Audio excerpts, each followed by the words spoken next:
Chapter 30, 613. Qiao Yinyan's handsome face instantly flushed with embarrassment. Father, a Luo only came to the residence. I understand.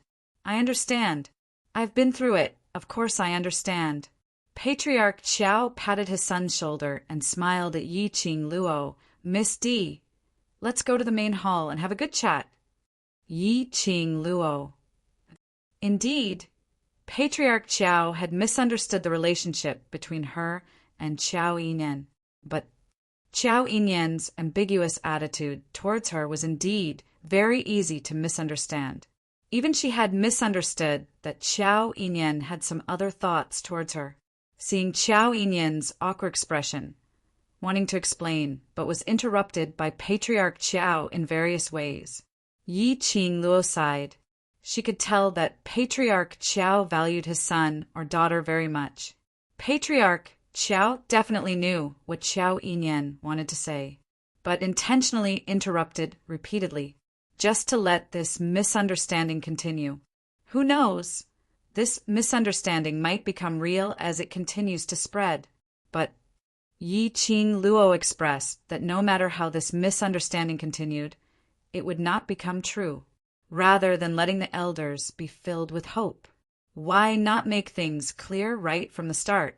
She coughed lightly and interrupted Patriarch Qiao's enthusiasm. Thank you, Patriarch Qiao, for your concern. I'm here on an important matter, so I won't disturb Patriarch Qiao to accompany me personally. Patriarch Qiao was first stunned and then laughed. That's true, you youngsters. Only like 2 people. Father, Qiao Yinyan wanted to explain. Patriarch Qiao stared at his son. Did you hear that? Young ladies like 2 people to interact in private. In future, when you're free, spend more time with Miss D. It's best if it's 2 people in private. As he said that, he intentionally emphasized on the words 2 people in private. Qiao Yinyan. His heart was so tired. There was no way to communicate properly with his father. It was Yi Qing Luo who revealed a hesitant expression on her face as she said helplessly, Yinyan and I are just ordinary friends. If Yinyan keeps accompanying me privately, my fiancé will probably be jealous. What do you mean? This kid doesn't have a lot of things, but he has a lot of time to accompany you. Patriarch Qiao suddenly stopped speaking, as if he had just realized something. His eyes widened. Fiancé? You have a fiancé. Yi Qing Luo blinked her eyes innocently and naively. Yes, Yinyan also knows about this matter. Didn't he tell you? Patriarch Qiao glared at Qiao Yinyan. Then he gritted his teeth and clenched his fists. F***CK. That damned old man actually dared to lie to me. Who said she could be my daughter-in-law? Your father must tear him apart. Qiao family's head cursed as he clenched his fists. He cracked his knuckles and quickly left. Yi Qing Luo. How realistic. After knowing that she had a fiancé, his attitude changed. However, just now, when Patriarch Qiao mentioned that damn old man, who was he referring to? What Patriarch Qiao said seemed to be, someone lied to him, saying that she could become Qiao family's daughter-in-law? Cough. A Luo don't mind him. My father, he's anxious to carry a grandson, so he did that. Qiao Yinyan explained awkwardly. Who is the damn old man that your father was talking about? Yi Qing Luo felt that this old man was someone she knew. Chapter 36:14. Yi Qing Luo retracted her gaze and said, Forget it. Let's go to Mysterious Fairy's courtyard first. In order to avoid the awkwardness between the two due to Lord Qiao's disturbance, Qiao Yinyan immediately brought Yi Qing Luo to Qiao Yulu's courtyard. Qiao Yulu was indeed the second daughter of the Qiao family, coupled with her identity as Mysterious Fairy. The location of her courtyard was the best location in the entire Qiao residence. The decor was luxurious and elegant, showing nobility everywhere. Yi Qing Luo clicked her tongue. She had grown up in such an environment with a distinguished status and a doting father. She had never suffered any unequal treatment. It was no wonder that Qiao Yulu's character was so arrogant. With Qiao Yinyan leading the way, the two of them entered Qiao Yulu's courtyard one after another. There were at least 10 overmaids walking back and forth in the courtyard. Yi Qing Luo swept a glance around. She discovered that there were quite a number of cultivators with weak breaths hidden in the dark corners of the courtyard. All of their profound qi fluctuations were not weak. They should be the secret guards that the Linglong Palace had sent to Qiao Yulu. After turning several corridors, they arrived at the inner courtyard. The atmosphere in the inner courtyard was much more elegant and bright than the luxurious outside. Walking straight, the two of them stopped outside the most spacious room.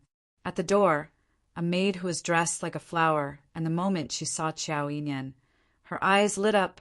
"Eldest young master!" That maid hurriedly went forward and looked at Qiao Yinyan with eyes full of love. Towards the maid's flirting, Qiao Yinyan looked straight ahead and asked faintly, "How is Princess Yulu?" "Princess Yulu just drank her medicine and is still resting," the maidservant replied in a sweet voice. "Eldest young master, you don't have to worry too much. With me taking care of her, she will definitely be fine after resting for a few days." As the maid spoke, she moved closer to Qiao Yinyan. That obvious action. It was obvious that she wanted to tell Qiao Yinyan, "I'm interested in you, I want to woo you." Qiao Yinyan's expression was still calm, and the moment the maid leaned over, his body moved slightly to the side. The maidservant missed and stumbled, falling to the ground. Immediately, the maidservant's face was covered in tears. She stretched out her hand toward Qiao Yinyan. "Eldest young master, this servant is in so much pain. Please support this servant." Qiao Yinyan ignored her outstretched hand and calmly said, "Since Princess Yulu is inside, I'll bring the guest in directly." After saying that, he walked past the servant girl lying on the ground and walked to the tightly shut door. Qiao Yinyan pushed open the door with a creak. After that, he said to Yi Qing Luo, "Miss D, you first." After all, it was a woman's room. Qiao Yinyan didn't enter the room first. He wanted to let the maidservant inform them before entering. But looking at the maidservant's expression, Qiao Yinyan simply let Yi Qing Luo enter first. Yi Qing Luo understood Qiao Yinyan's concerns and nodded as she walked straight into the room. It was only then that the maid who was lying on the ground noticed that there was someone else beside the eldest young master. The maidservant's gaze fell on Yi Qing Luo, who had just stepped into the room. Suddenly, her pupils dilated, and she stood up from the ground with a look of disgust and fierceness. "It's you, you slut! What do you want to do to my princess, Yulu, while she is injured?" The maidservant stood in front of Yi Qing Luo. Her face was full of arrogance. Yi Qing Luo also saw the maidservant in front of her clearly. Chapter 36:15. Kai Dai was Qiao Yulu's personal maid. Naturally, she was very clear about how much her mistress hated Yi Qing Luo. How could she allow Yi Qing Luo to appear in front of her mistress? Yi Qing Luo squinted her eyes and glanced at Kai Dai, who had opened her arms to block her. Her pink lips slowly curled into a sneer of disdain. She looked sideways at Qiao Yinyan. "Are all your Qiao families made so fierce?" "Slut, who are you calling fierce?"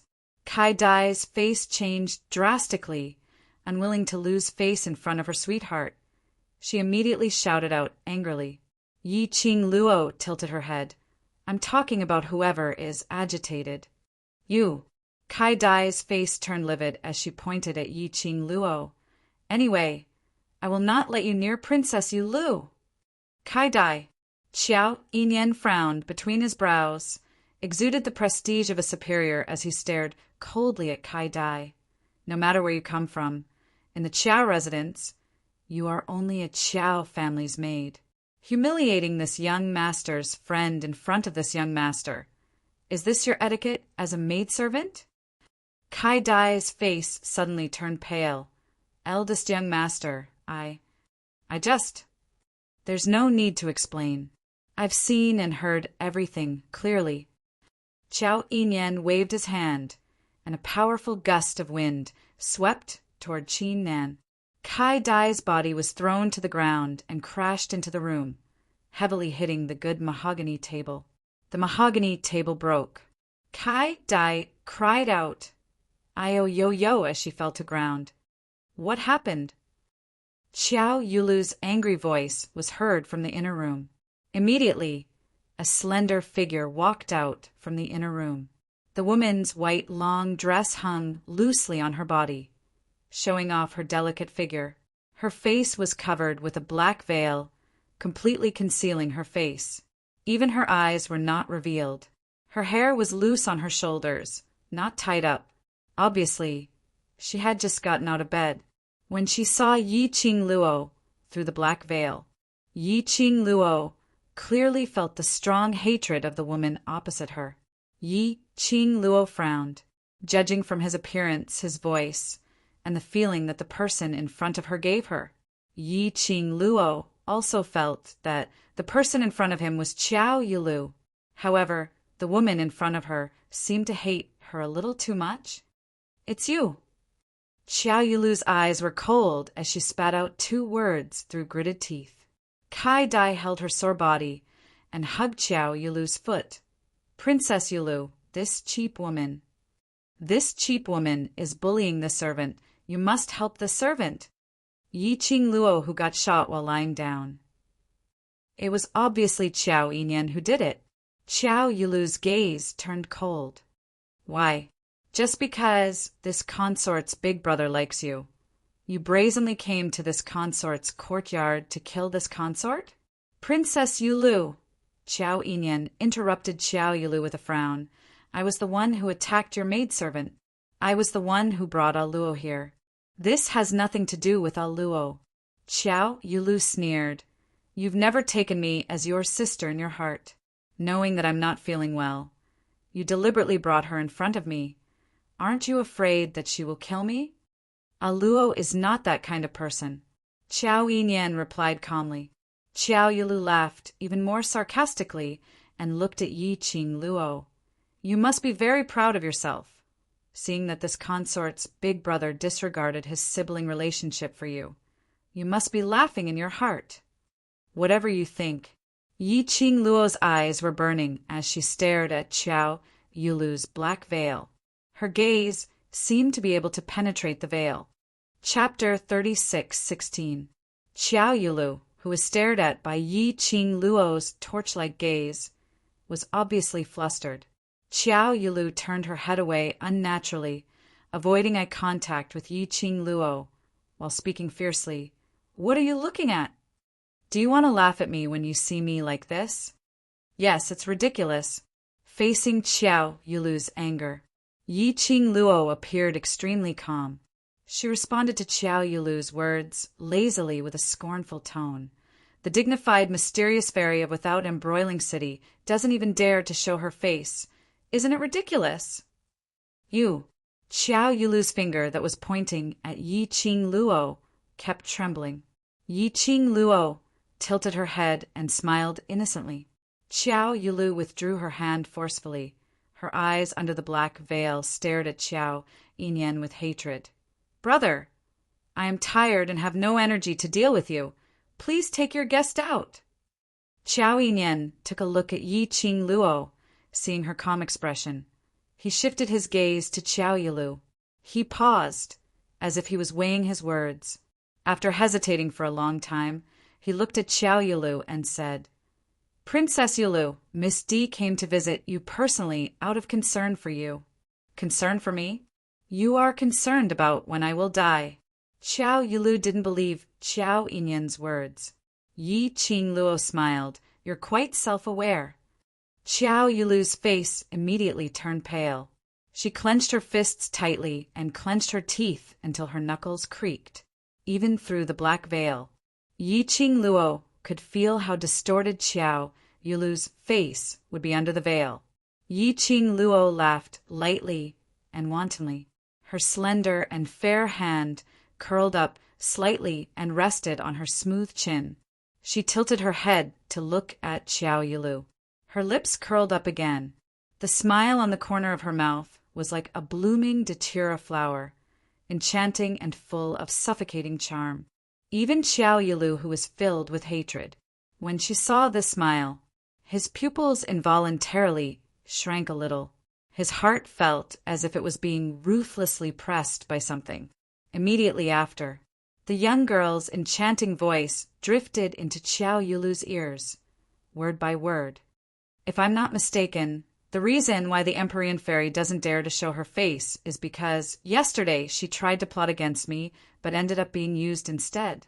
You were swallowed by the formation spirit, and although you were lucky enough to escape, your face was more than half destroyed by the formation spirit. She paused and chuckled. Am I right? Following Yi Qing Luo's words, every single word was set out. Yi Qing Luo noticed that the lady in front of her started to tremble continuously. Perhaps Xiao Yilu herself hadn't realized it yet. Her body, which was wrapped in a long white dress, was tense and trembling. This reaction, it was obvious that Yi Qing Luo had hit the mark on Xiao Yilu's heart. Yi Qing Luo raised her brows. Her intuition was right. The person in the soul-devouring array yesterday was Xiao Yilu, and the person he had seen in the Qiao mansion was indeed Xiao Yilu. There was no so-called real or fake Xiao Yilu, but what made Yi Qing Luo curious was, what method did Xiao Yilu use to escape safely from the array core spirits devouring? Yi Qing Luo examined Xiao Yilu. Xiao Yilu didn't say a word. Chapter 36:17. Xiao Yilu had been suppressing a ball of anger in her chest because of Yi Qing Luo, and to hear Yi Qing Luo's sarcastic words, the anger immediately surged to her head. Slut, haven't you caused enough trouble for me? I'm going to kill you. Xiao Yilu's aura surged as she swiftly pounced towards Yi Qing Luo. Xiao Yilu was obviously infuriated. This pounce was full of vigor and incomparably ferocious, filled with a chilling, murderous intent. At close distance, Yi Qing Luo could almost see the pair of icy cold and murderous eyes under Xiao Yilu's black veil. Raging profound qi surged out from Xiao Yilu's body. The entire room was stirred up by a hurricane. All these should be borne by you. You offended that group of black-robed men. On what basis?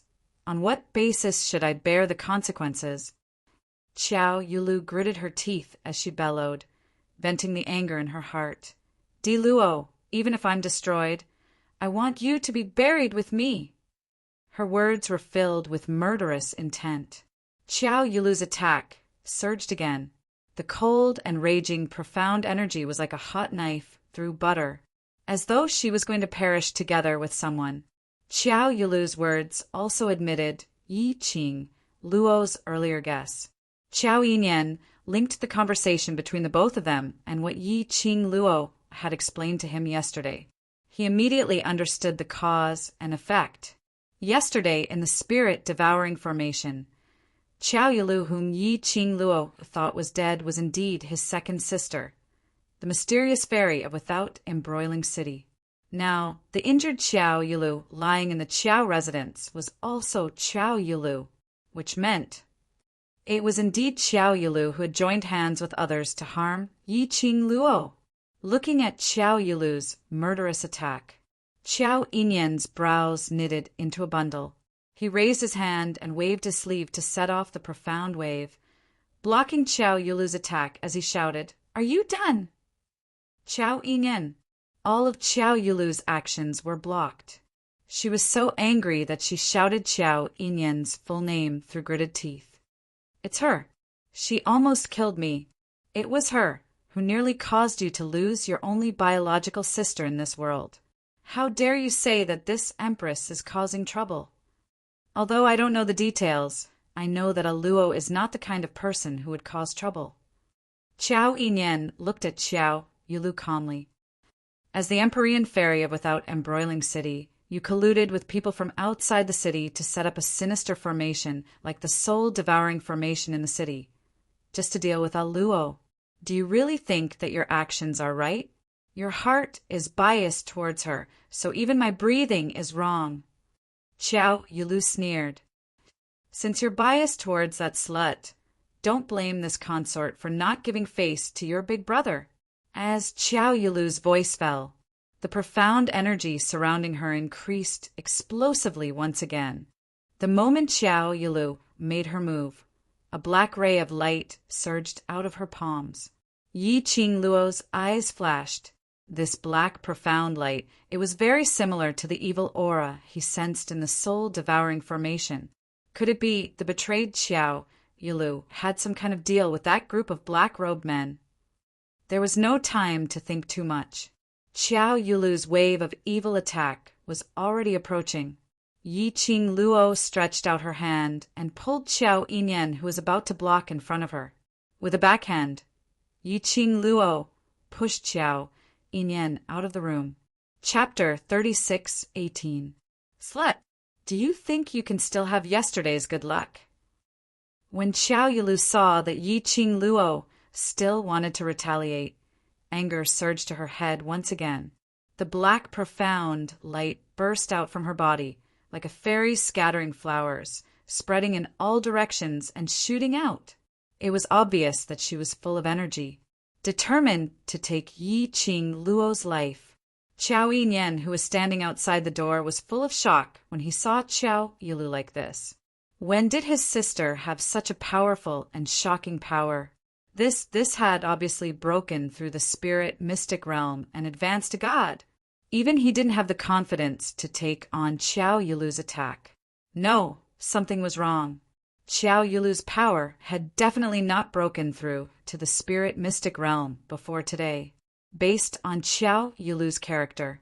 If Xiao Yulu had already broken through to the spirit mystic realm and become a god, she would definitely flaunt it to let the entire without embroiling city know about this. To Xiao Yulu, this twin sister, even if they didn't spend much time together, Xiao Yinyan could also be sure that Xiao Yulu had always been jealous of him. Jealous that he was the eldest son. Jealous that he was called a genius since young. Because of his existence, she was so intelligent and talented, but all the light was forcibly overshadowed. So if Xiao Yulu had any areas that could surpass him, it would absolutely be widely publicized. But what was with the power that Xiao Yulu had released now? Xiao Yulu's violent attack was approaching Yi Qing Luo. The speed was as fast as lightning. Only a trace of afterimage could be seen. But Yi Qing Luo seemed to have not noticed it, standing in the same place, holding the glower flame fanned tightly, her eyes full of vigilance. Ah, Luo! Xiao Yinyan didn't care that he was currently not Xiao Yulu's opponent and immediately rushed forward. The ranks after the Paragon Realm were all leaps and bounds in quality, especially when one stepped into the spirit mystic realm and became a godlike cultivator. All the profound energy that was released was accompanied by a shocking aura. Moreover, it was the most difficult to deal with a spirit mystic realm cultivator, because a spirit mystic realm cultivator would be covered with a layer of protective aura, similar to a shield, fighting against a spirit mystic realm cultivator, unless the spirit mystic realm cultivator's shield was broken. Otherwise, it would have been impossible to injure a spirit Xian expert. In other words, it was equivalent to having an extra life compared to other profound practitioners. This was the reason why everyone wanted to become a god. Although Xiao Yinyan couldn't see through Yi Qing Luo's profound grade, but he was also clear that Yi Qing Luo's power was probably around the level of Sage Profound. Xiao Yulu, who had already broken through to the divine profound realm. Every counterattack was like striking a rock with an egg. But just as Xiao Yinyan was about to rush forward and block for Yi Qing Luo, Xiao Yinyan only saw a white shadow flash past his eyes. Immediately after, he was thrown out of the door by a huge creature. With a paw sound, the door was tightly shut by the hurricane. Xiao Yinyan was shocked, and he pushed away the huge thing that was pouncing on him. When he touched it, it was a piece of soft fur. In front of him, the thing with its thick claws pressing down on his body was actually a snow-white tiger beast. What was going on? In the room, after asking Chi-Chi to stop Qiao Yinyan, Yi-Ching Luo raised her wrist abruptly. The glower flame fan in her hand instantly left her hand. Her figure moved, and her footwork was quickly displayed. Chapter 36:19. The airwaves rolled, and the profound wave was aggressive. The glower flame fan shot out like a sharp blade. The monstrous, red, profound light burst out, as if a raging flame had split the heaven and earth. The speed of the glower flame fan was extremely fast. Qiao Yulu's expression congealed.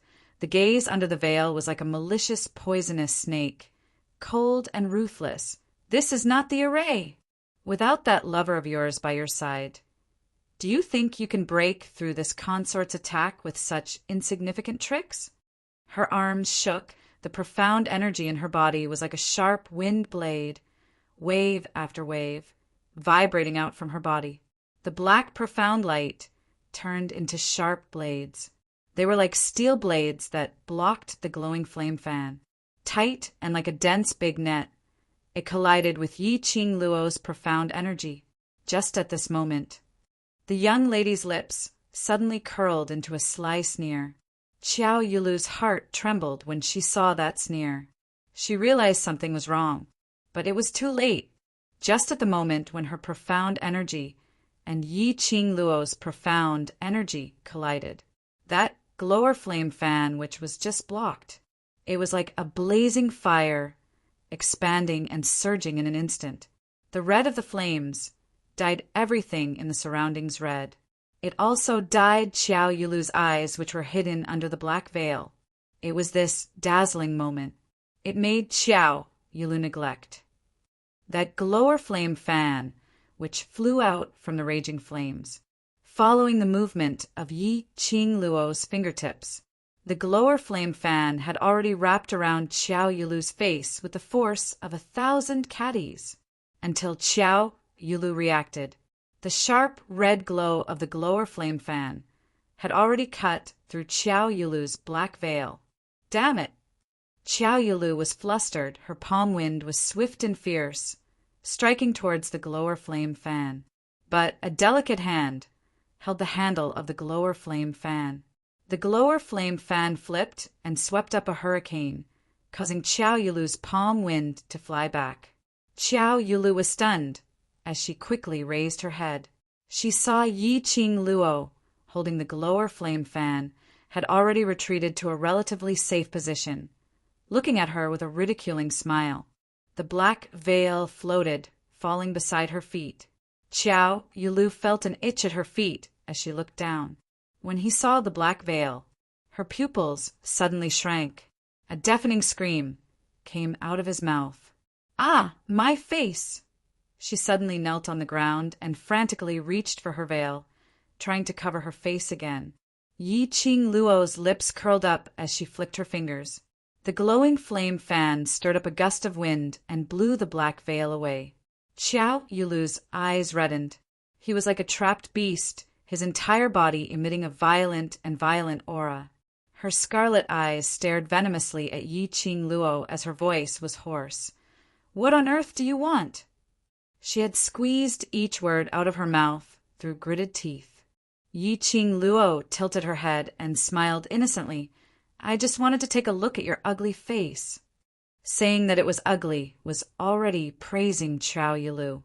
The moment the black veil fell to the ground, even Yi-Ching Luo's scalp turned numb when she saw Qiao Yulu's face. Qiao Yulu's face was even more horrifying than that bunch of lunatics in the underworld palace. Qiao Yulu's entire face didn't seem to have a single intact spot. As though it had been corroded by something, it was full of potholes, with rotten flesh hanging on it. It was as horrifying as it could get, as disgusting as it could get. Qiao Yulu had always been concerned about her looks, so much that she couldn't allow herself to see any face that was prettier than hers. Chapter 36:20. It was imaginable how much of a blow this was to Qiao Yulu. It was no wonder that Qiao Yulu claimed to be sick and hid in the room, even covering her face, not even daring to show her eyes. Yi Qing Luo smiled as she looked at Xiao Yulu covering her face with both hands, desperately trying to hide her face, and stared at her with venomous eyes. The more it was like this, the anger in Xiao Yulu's heart grew. It almost burned Xiao Yulu's rationality. Is this the price to pay for escaping from the devouring of the array core spirit? Yi Qing Luo ignored Xiao Yulu's murderous gaze and asked with her pink lips curled. That face obviously had gone through some kind of corrosion to become like this. The only thing Yi Qing Luo could think of was the array core spirit. Slut! It's all because of you. It's all because of you. The angrier Xiao Yulu was, the more the corroded flesh on her face wriggled. It looked extremely horrifying. Kai Dai, who was thrown to the corner, when she saw this face, she couldn't help but tremble. She screamed in horror. She was so scared that she fainted. This made Xiao Yulu, who was already concerned about her face, to add another fire in her heart. At this moment, the tightly shut door was forcefully smashed open. The door couldn't bear the impact and shattered into sawdust on the ground. A figure rushed in and asked in a worried tone, "Ah, Luo, are you all right?" Qiao Yinyan rushed into the room and stared at Yi Qing Luo from head to toe. After confirming that Yi Qing Luo was not injured, he then looked at Xiao Yulu.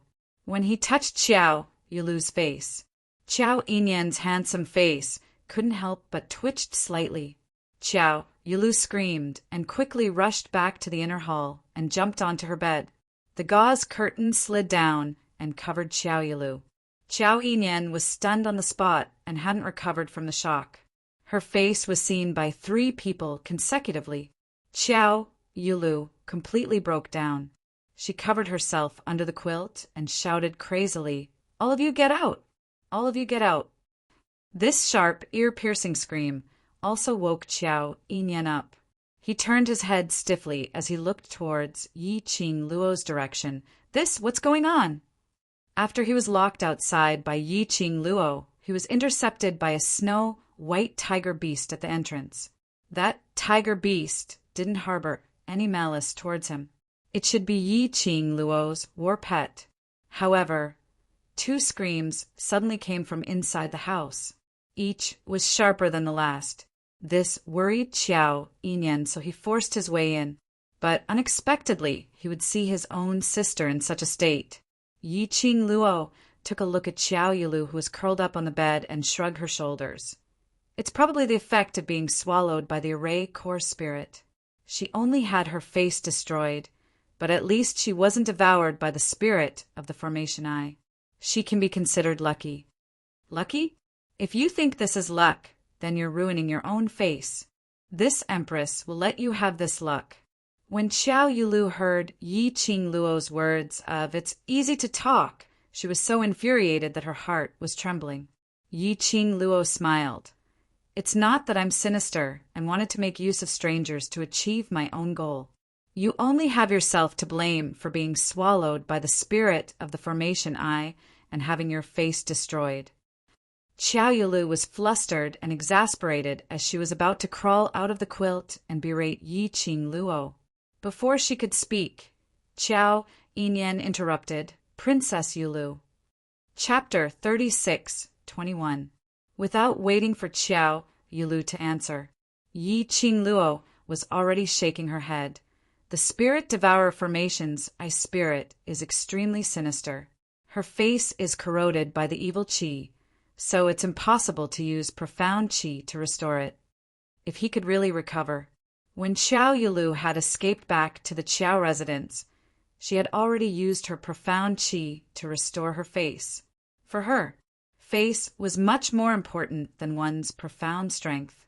Qiao Yinyan naturally knew how important Xiao Yulu's face was to Qiao Yulu. His brows were tightly knitted and his face was filled with worry. After all, Xiao Yulu was his younger sister, and also the Empyrean fairy of Without Embroiling City. Xiao Yulu's face became like this. If the news spread to the palace of Linglong, They would probably blame the Qiao family for not taking good care of the mysterious fairy. It would also drag Di Luo into this. Suddenly, he seemed to have thought of something, and his eyes lit up slightly as he looked at Yiqing Luo. "Ah, Luo, I have a presumptuous request." His eyes seemed to be glowing, filled with hope. He didn't hide his thoughts at all. This made Yiqing Luo unable to restrain her laughter. She chuckled. "You want the beauty cream, right?" Qiao Yinyan glanced at Xiao Yilu, who was curled up under the blanket, and sighed. Her face can't be like this. At least, not in Without Embroiling City. Yiqing Luo raised her brows slightly. "If I give it to her, she might not use it." "She will." Xiao Yilu, who valued her beauty as much as her life, would never let go of a chance to regain her looks. Yiqing Luo flicked her fingers, and a transparent bottle fell into Qiao Yinyan's hand. "Twice a day, once in the morning and once in the morning. Judging from the condition of the Empyrean fairy's face, this bottle can only last her for 3 days at most." Qiao Yinyan took the bottle and thanked her. "Thank you. I only gave it to you because you personally asked for it. You don't need to thank me.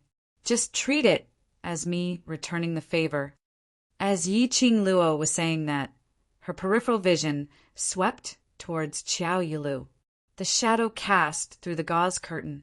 Yiqing Luo obviously saw it when she took out the beautifying cream. Xiao Yilu's head popped out from under the blanket. Obviously, he was tempted. Yiqing Luo's lips curled into an undetectable arc as she turned around and walked out of the room. Whether she uses it or not is her business. I still have things to do at treasure gathering, so I'll head back first. When she reached the entrance, Yiqing Luo stopped in her tracks and took a look at Qiao Yinyan. "There's no need to send me off. Accompany mysterious maiden well. At the very least, I can't die so easily before the auction ends and the bet between me and her." She chuckled and walked away, looking at the young girl's elegant back view.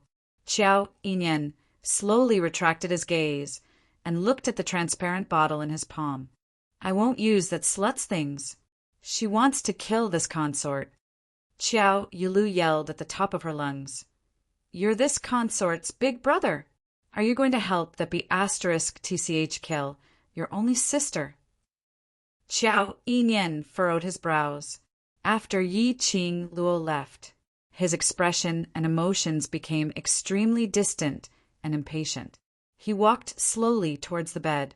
"Qiao!" Yilu screamed as she retreated. Qiao Yinyan stood by the side of the bed as his voice was indifferent. "This is the only thing that can make your face recover completely. If you want to throw it away or smash it, it has nothing to do with me." He lifted the gauze curtain and threw the bottle onto the bed. "Anyway, the one whose face is disfigured and disgusting isn't me." These words were indeed a little hurtful, no matter how horrifying it was to see Qiao Yilu's face. Chapter 36:22. However, Qiao Yinyan was straightforward.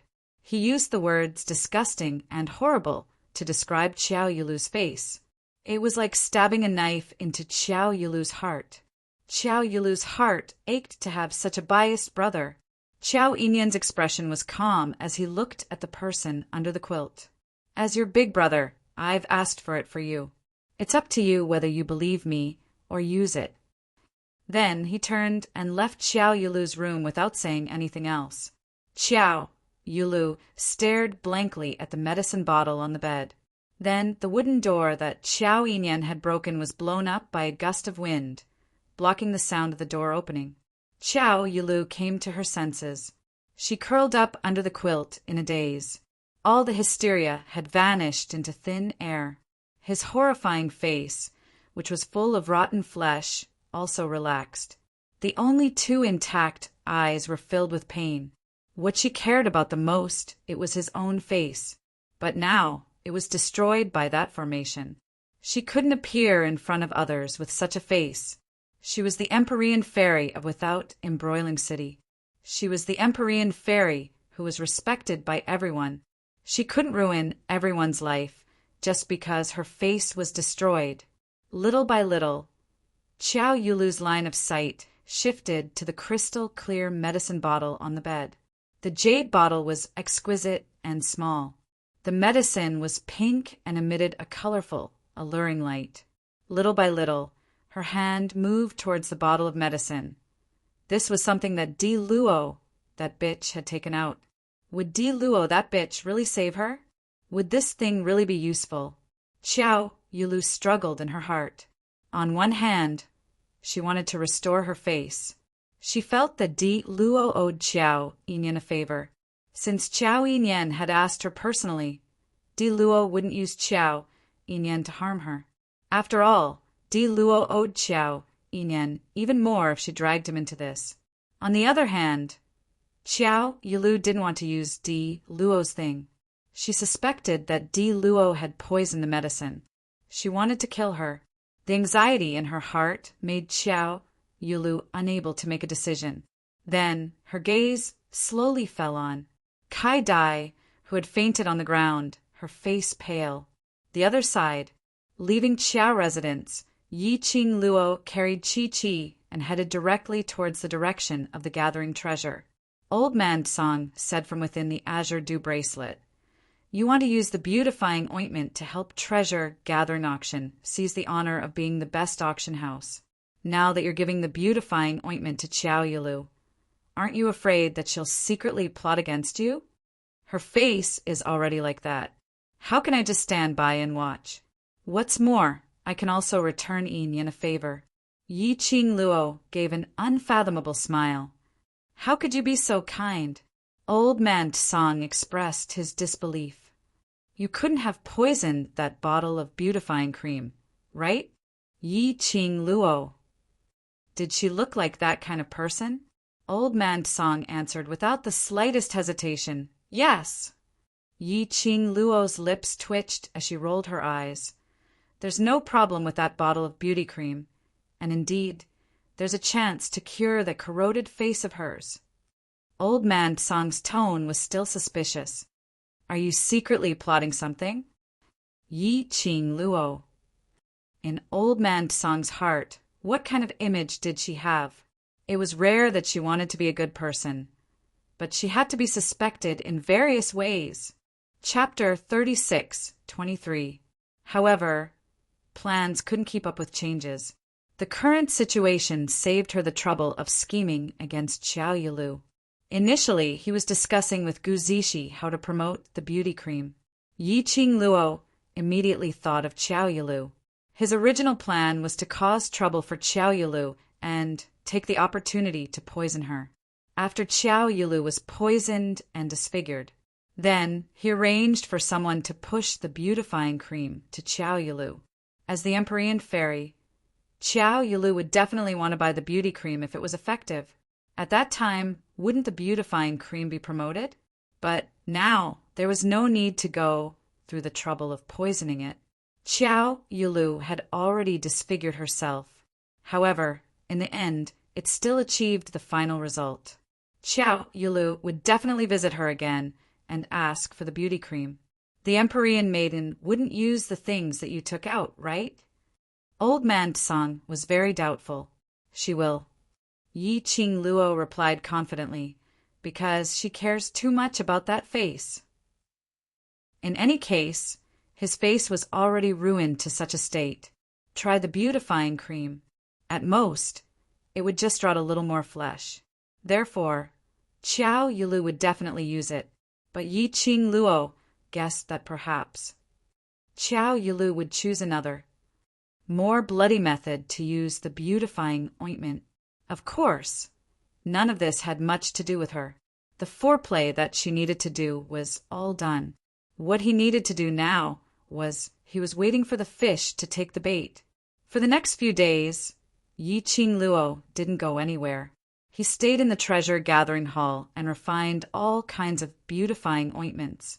It wasn't until the third day that Gu Zishi finished refining all of the medicinal herbs she had gathered that she walked out of her room. These few days, the treasure-gathering grounds were calm and peaceful. City Lord Lu did not come to cause trouble. Xiao Yulu was also quiet and did not cause any trouble. Chow Yin was the only one who came to Treasure Gathering Hall every day to run errands and receive guests. That's right, customers. Ever since that day when Xiao Yilu injured the citizens, Pei Sheng had taken good care of her. The majority of Without Embroiling City citizens had completely changed their opinion of treasure gathering and Pei Sheng. On top of that, Xiao Yin, the genius youth, ran to the treasure gathering hall every day. It did attract some citizens to come to visit. However, Gu Zishi did not wake up. Even if Treasure Gathering Hall had customers again, Pei Sheng was still not in high spirits. After Yi Qing Luo walked out of the room, Pei Sheng hurriedly came forward. "Ah, Luo, when will little sister wake up?" Yi Qing Luo walked to the next room and checked on Gu Zishi's condition. Gu Zishi was fine. Perhaps it was because he had exhausted too much of his energy in the soul-devouring formation and the soul-devouring formation's influence on his soul. He felt somewhat fatigued. He should be able to wake up after sleeping for another day or two. However, Pei Sheng's face was filled with worry. Yi Qing Luo's words suddenly changed and her lips curled up as she teasingly asked, "These few days, did you feed her medicine on time?" "Yes." Pei Sheng quickly nodded. Yi Qing Luo nodded and raised her slender brows, pretending to be serious. "Are you sure you really fed the medicine into Zishi's mouth and into her body?" Pei Sheng nodded vigorously. "I fed her the medicine myself. She's unconscious. Does she know how to swallow? Even if you fed the medicine to the side of her mouth, she shouldn't know how to swallow it right." Yi Qing Luo touched her chin. "Don't tell me the medicine flowed onto the pillow and you thought she drank it?" Chapter 36:24. Yi Qing Luo's eyes were filled with ridicule and ridicule, but her mouth was still pretending to be puzzled. "Are you sure? How can you be sure?" Pei Sheng's face was so red that no other color could be seen. He lowered his head, looking like an innocent young man. Yi Qing Luo laughed out loud with a buffed sound. Pei Sheng raised his head and saw the ridicule in Yi Qing Luo's eyes. He opened his mouth and wanted to reprimand Yi Qing Luo. But when the words came to his mouth, he didn't know what to say. His mouth moved, but in the end he kept his mouth shut. His face turned even redder. "All right, I won't tease you anymore. Take good care of Zishi. She will either wake up today or tomorrow." Yi Qing Luo patted his shoulder and walked out of the room. Innocent young man shouldn't tease too much. He would take it seriously. Like Gu Zishi lying unconscious on the bed, there was no way to feed her medicine, or whatever. There was only one way. That was use mouth. The innocent Pei Sheng, in order to make Gu Zishi drink the medicine. He could only choose this method. So under Yi Qing Luo's teasing, his face turned so red. But this feeding of medicine, or whatever, had given these two young lovers a push. If she seized the opportunity, soon these two people would no longer be so bashful. Yi Qing Luo stretched her waist and walked to the treasure gathering hall to check on the situation. In the hall, there were 3 citizens standing in front of the counter, asking about something. Those 3 were all women with decent looks. Looking at their dressing, they looked like the daughter of a rich family. Xiao Yinyan's lips curled into a smile. Those few women were talking about something. Seeing Yi Qing Luo coming out from the inner courtyard, Xiao Yinyan suddenly raised his hand and waved at her. "Ah, Luo, these customers are here to look for you." Customers? Look for her? After she returned from the Qiao residence, she shut herself in the room to refine beauty ointment. There would be customers coming to look for her? Yi Qing Luo blinked and walked over. Qiao Yinyan walked out from behind the counter and said to the 3 women, "The things you want were refined by this Miss D. Right now, the Treasures Exchange Hall really doesn't have any stock. If you want, you can ask Miss D." When those 3 ladies heard Qiao Yinyan's words, their gazes towards Yi Qing Luo instantly changed from the enmity which the ladies had when facing a beauty to an earnest and fawning look. The speed at which his face changed was simply too fast. The three ladies were like pets who had seen their owner. Their eyes sparkled as they crowded towards Yi Qing Luo. The scent of women's fragrant powder assaulted his nostrils. Yi Qing Luo's hands were hugged by the lady. Yi Qing Luo, wait a minute. If you have something to say, then say it nicely. Why are you getting all touchy? She didn't want the feeling of hugging beauties on both sides and leaning on beauties. Yi Qing Luo asked Qiao Yinyan with her eyes, "What's going on?" Qiao Yinyan looked at the helpless young lady who was surrounded by ladies and couldn't help but moved his thin lips as he laughed softly. They just want to find out from you about the effects of the beauty ointment and the price. They want to know if it's as miraculous as the rumors say. Rumors? She seemed like she hadn't started to promote the beauty ointment. Where did the rumors come from? Right. I heard that a few days ago, Boss Pei's sister took a bottle of beauty ointment and gave it to the Blood Mercenary Group's mercenaries to use. I heard from the mercenaries over at Blood Mercenary Group that as long as that beauty ointment is smeared on the face, the skin will become smooth and tender. Chapter 36:25. I heard that those female mercenaries from Blood Mercenary Group, after applying the beauty cream, there were no traces on their faces at all. Totally can't tell that he's a rough man who runs around on missions. Is the beauty cream really that magical? Miss D, can you take out the beautifying cream for us to see? Let us see the effect.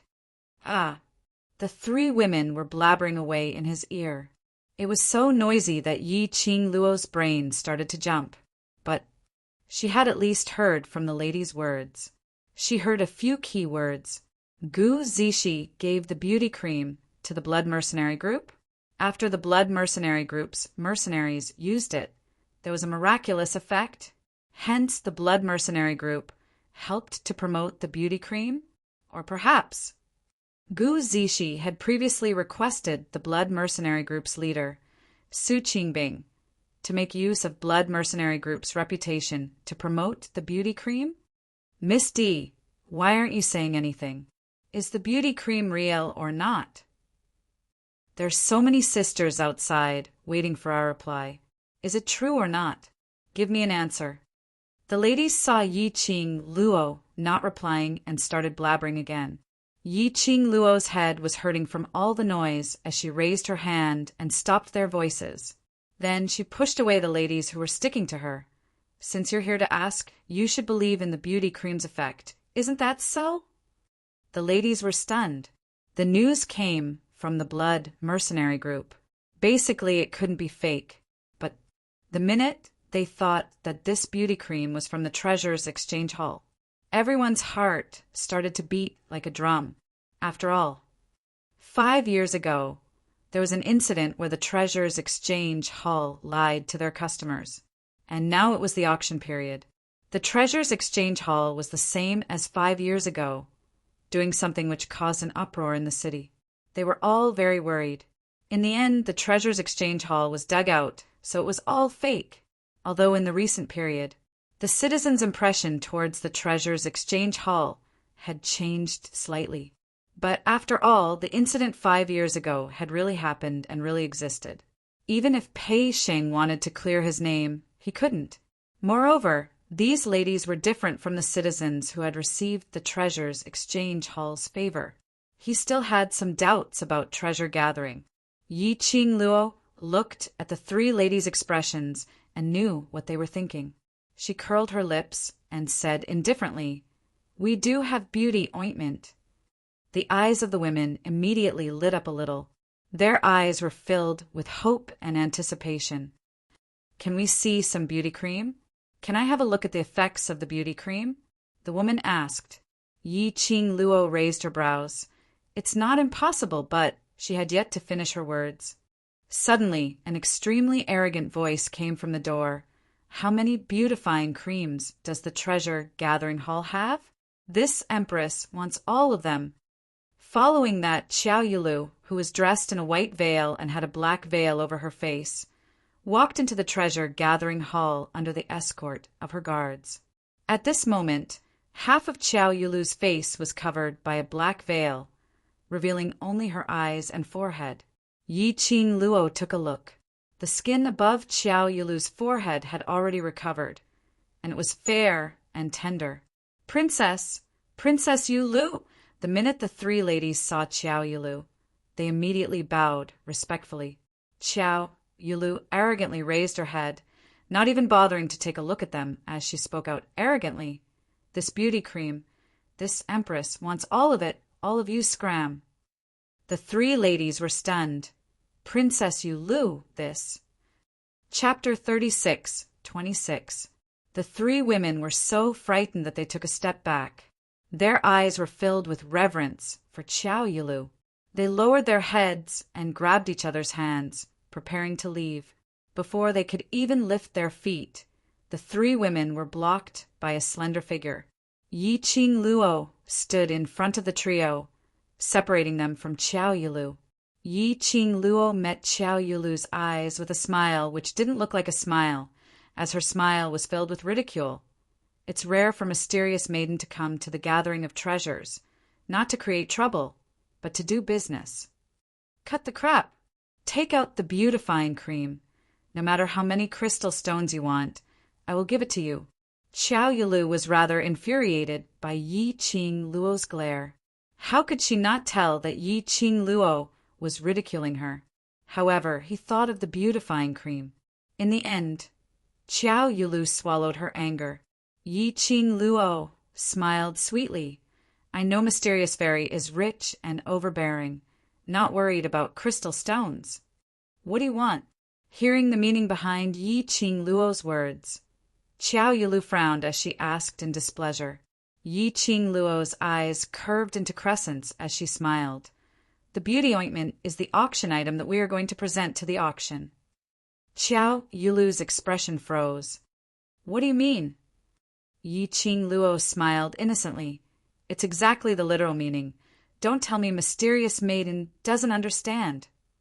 Qiao Yulu's eyes were gloomy, and a wisp of killing intent flashed between her brows. His fingers under his sleeves were clenched into fists. In the face of this invisible pressure, Yi Qing Luo expressed that she didn't feel anything. Mysterious Fairy need not be anxious. The day after tomorrow is the auction. You. Qiao Yulu was furious. Her body trembled uncontrollably. This consort wants the beautifying cream right now. Give me the beautifying ointment, and I'll give you a higher price than the one at the auction. Yi Qing Luo raised her finger as she shook it. Mysterious Maiden has personally used the beauty cream's effect, so she should be very clear about it. Adding on to the fact that there's the blood mercenary group's side who have personally experimented and promoted it. What do you think? If I were to put it up for auction, how high a price would my beauty cream fetch? Qiao Yulu's face darkened. When the three women behind him heard this, their hearts couldn't help but jump. Princess Yulu personally used the beautifying cream, and he still wanted to buy all the beautifying cream. And he didn't hesitate to spend a lot of crystal stones? Didn't this mean that the beautifying cream was really useful? Otherwise, why would Palace Master Yulu, who had a grudge with Treasure Gathering Palace, personally come to purchase the beauty cream? Hearing that Yi Qing Luo was going to put up the beautifying cream at the auction, the thoughts of the three women became active again. If it was now, they certainly did not dare to fight with Qiao Yulu for the beauty cream. However, when it came to the auction, that was the auction. If you are worried about offending someone, you can also choose to bid anonymously. Yi Qing Luo saw that the effect had been achieved and smiled at Qiao Yulu. Don't stare at me. This is, after all, a collaboration between me and Treasure Gathering. We've already reported it to the auction house, so there's no way to sell it to you privately. Qiao Yulu was just about to say that she would sell a bottle to her first, but upon hearing Yi Qing Luo's words, these words were stuck in her throat. She gritted her teeth. How many bottles did Treasure Gathering report? It's very difficult to refine the beautifying ointment. These are my treasures that I've been keeping for a long time. Yi Qing Luo said smilingly, I only have 10 bottles. 10 bottles. Xiao Yulu subconsciously touched her own face, as though she was considering whether 10 bottles of beautifying cream was able to restore her face completely. Chapter 36:27. How could Xiao Yulu not tell that Yi Qing Luo was intentionally ridiculing her? If she really wanted the beauty balm, she would have to go to the hospital, which meant she had to use a high price to bid for the beauty cream at the auction. That meant that she would use her crystal stones to help the treasure house to get the honor of the best trading house. That meant that she would make herself lose the bet with Yi Qing Luo. Xiao Yulu's face turned pale instantly. She clenched her fists tightly as she stared at Yi Qing Luo with hatred. You did it on purpose? Xiao Yulu finally understood at this moment. Ever since she confirmed the efficacy of the beauty cream, she had been wondering why Di Luo would give it to her so easily. Not to mention, on account of Qiao Yinyan. If Di Luo really wasn't willing, even if Qiao Yinyan knelt on the ground, Di Luo wouldn't be moved. However, Di Luo had easily taken out the skin beautifying ointment that day at the Qiao mansion. From that time onwards, Di Luo had planned everything. Di Luo had guessed correctly that she would take any risk for her face. So, she intentionally gave the beauty cream to her. After she tasted the sweetness, she made use of her to bid for the beauty cream at the auction. Because looking at the entire without embroiling city, the person who needed the beauty cream the most was only her. And she had to have it. Di Luo wanted her to slap her own mouth, using her crystal stones to make her lose the bet between them. What a vicious scheme. Xiao Yulu's eyes turned red from the glare. Her venomous gaze was like a sharp thorn, piercing into Yi Qing Luo's heart. Facing such a gaze, Yi Qing Luo's expression was calm, without any change in her emotions. Instead, she met Xiao Yulu's gaze. Her pink lips curled upwards as she smiled sweetly. Oh, since you said I did it on purpose, then. When the auction is over, wouldn't it be better if Mysterious Maiden doesn't bid? Xiao Yulu was flustered.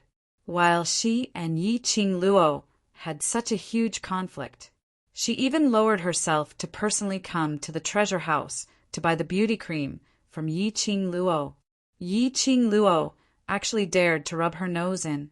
The angrier she got, the more anxious she became. The smile on Yi Qing Luo's face became even more radiant, seeing Mysterious Maiden's determined look towards the facial beauty ointment. Looks like the effect of the facial beauty ointment is really not bad at all. I hope that by then the value of the facial beauty ointment will be able to go up another level in the auction. You! Xiao Yulu raised her finger and pointed at Yi Qing Luo with a trembling finger. Her chest heaved up and down, vibrating with force. She stared at Yi Qing Luo for some time before she pointed towards Yi Qing Luo's direction and pointed hard in the air. Good! Well done! Di Luo, this Empress would like to see if you can deliver the beauty bomb to the auction master in one piece during the auction the day after tomorrow. Xiao Yulu spat out each word through gritted teeth.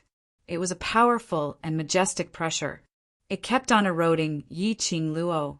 Yi Qing Luo tilted her head as her long and narrow eyes rose upwards, staring at Xiao Yulu with a smile which didn't look like a smile. Xiao Yulu was about to leave, but she heard Yi Qing Luo giggling. Ioyo, I'm so scared. Saying that, Yi Qing Luo walked towards Qiao Yinyan's direction. Eldest young Master Qiao, is Mysterious Maiden considered to be threatening me? If something happens to me before the bet between us ends, can it be blamed on her? Chapter 36:28. TSK by then. There will be a lot of people paying attention to Mysterious Fairy. Yi Qing Luo's eyebrows curved into a smile, looking extremely lively and alluring. Using another method to become famous is not a bad idea. Qiao Yinyan's expression sunk slightly, his brows wrinkled tightly. His gaze was deep as he stared at Xiao Yulu, as without embroiling city's Mysterious Fairy. Your every word and action represents without embroiling city. Since you want to make this bet with a Luo, then under the condition that a luo doesn't violate the rules. You cannot use your own safety to threaten a luo. Otherwise, no matter what happens to a luo as mysterious fairy, you have to bear the responsibility. Xiao Yulu's eyes were bloodshot. She snorted loudly and flung her sleeves down heavily. Turning around, she led the guards of the large sect and left the treasure-gathering hall. After the 10 over of them left the narrow hall, fresh air finally returned to the lobby of the treasures-gathering hall. Miss D. Behind her, a lady's careful call was heard. Yi Qing Luo then remembered that there were 3 other ladies hiding behind her. She immediately moved away and turned around to look behind her. She saw one of the ladies staring at her without blinking. Miss D. You said you will put the beauty ointment in the auction. Is that true? Yi Qing Luo nodded. Of course it's true. But you saw Mysterious Fairy's attitude earlier. If she's not willing to give you the beauty ointment, I'm afraid you won't be able to bid for it. As the eldest daughter of the Qiao family, the #1 aristocratic family in the Earth Realm, so the mysterious fairy who came out from Linglong Palace, Qiao Yulu had no lack of crystal stones. To Qiao Yulu, as long as the problem could be solved with crystal stones, then it wasn't a problem. So, as long as Qiao Yulu really wanted the beauty ointment, it was enough to exchange for 10 bottles of beauty ointment. The ladies looked at each other in dismay. Their expressions were a little ugly. Yi Qing Luo looked at them with a smile. Thank you for your support for the beauty ointment. I heard that you have a bunch of sisters waiting for the news of the beauty ointment, right? Yes. The young mistresses nodded. Yi Qing Luo pondered deeply for a moment and said, How about this, after the auction ends? I'll strive to refine a few more bottles of beauty ointment, and by then we'll auction it off at the treasure-gathering hall. All of you can come and take part. The eyes of the ladies lit up. Really? Yi Qing Luo nodded with a smile. After discussing a few more sentences about the beautifying cream with the ladies, Yi Qing Luo sent them off. The treasures exchange hall fell into a rare moment of silence. Qiao Yinyan poured a cup of warm tea and passed it to Yi Qing Luo, telling Princess Yulu about the hidden card of the treasure gathering so early. Aren't you worried that she will come up with some countermeasures to counter the beauty cream?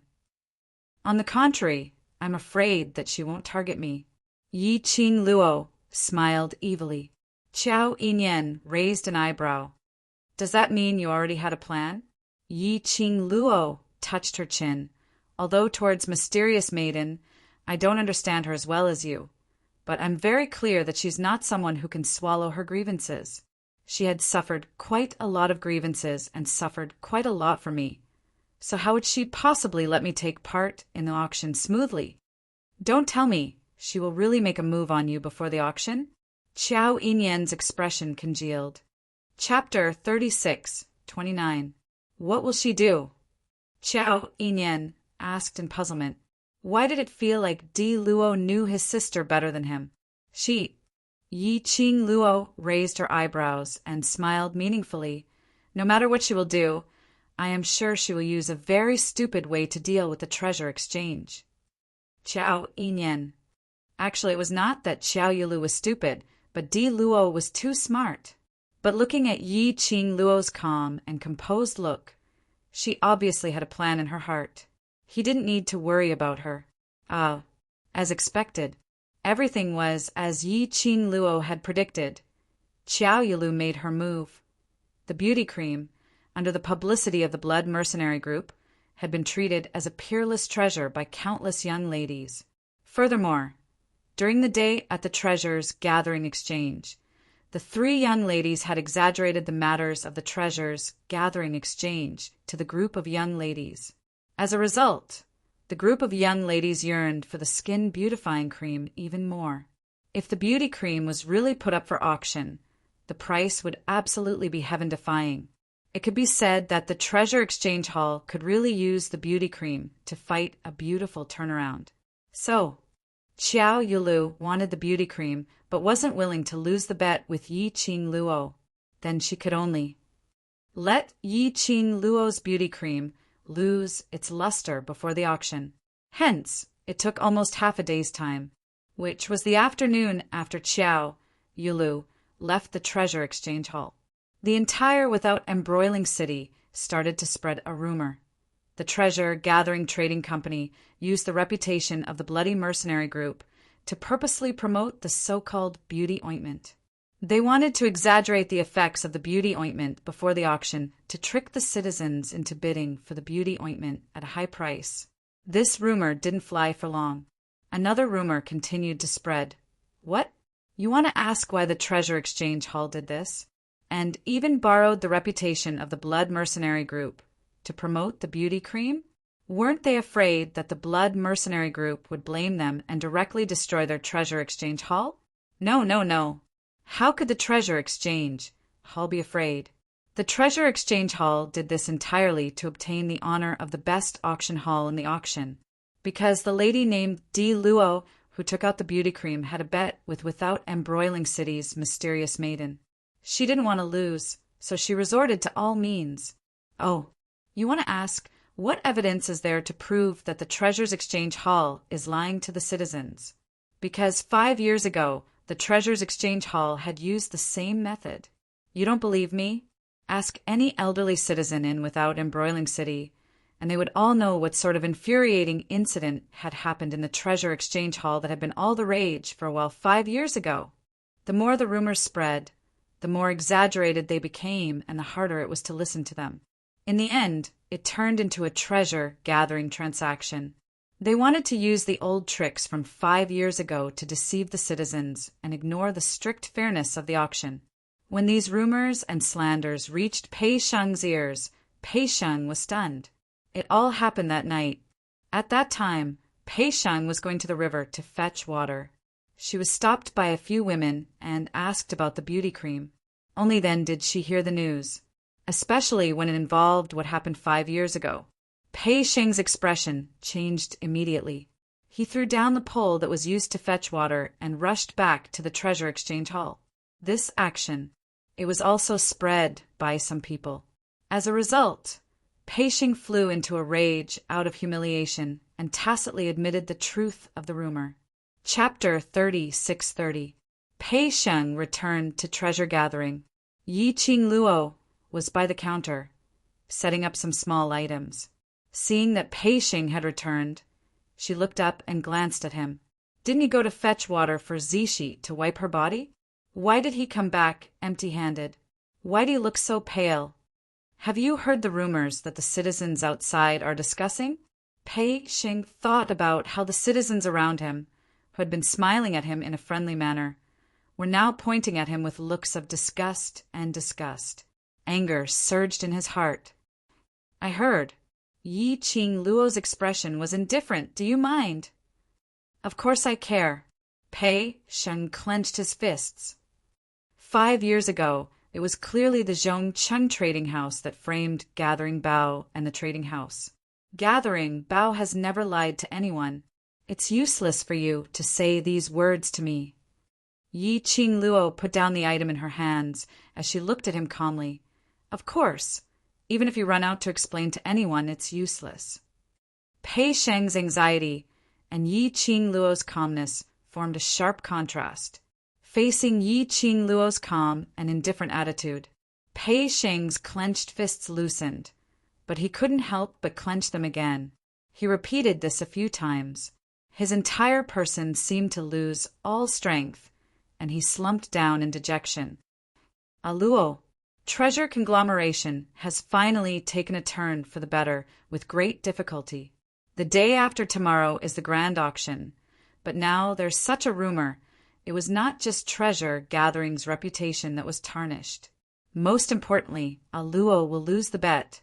If he really handed Luo over to Princess Yulu and let her do whatever she wanted with him, Princess Yulu would never let Luo leave alive. I'm sorry. Luo, it's all because of me. It's all because of my incompetence.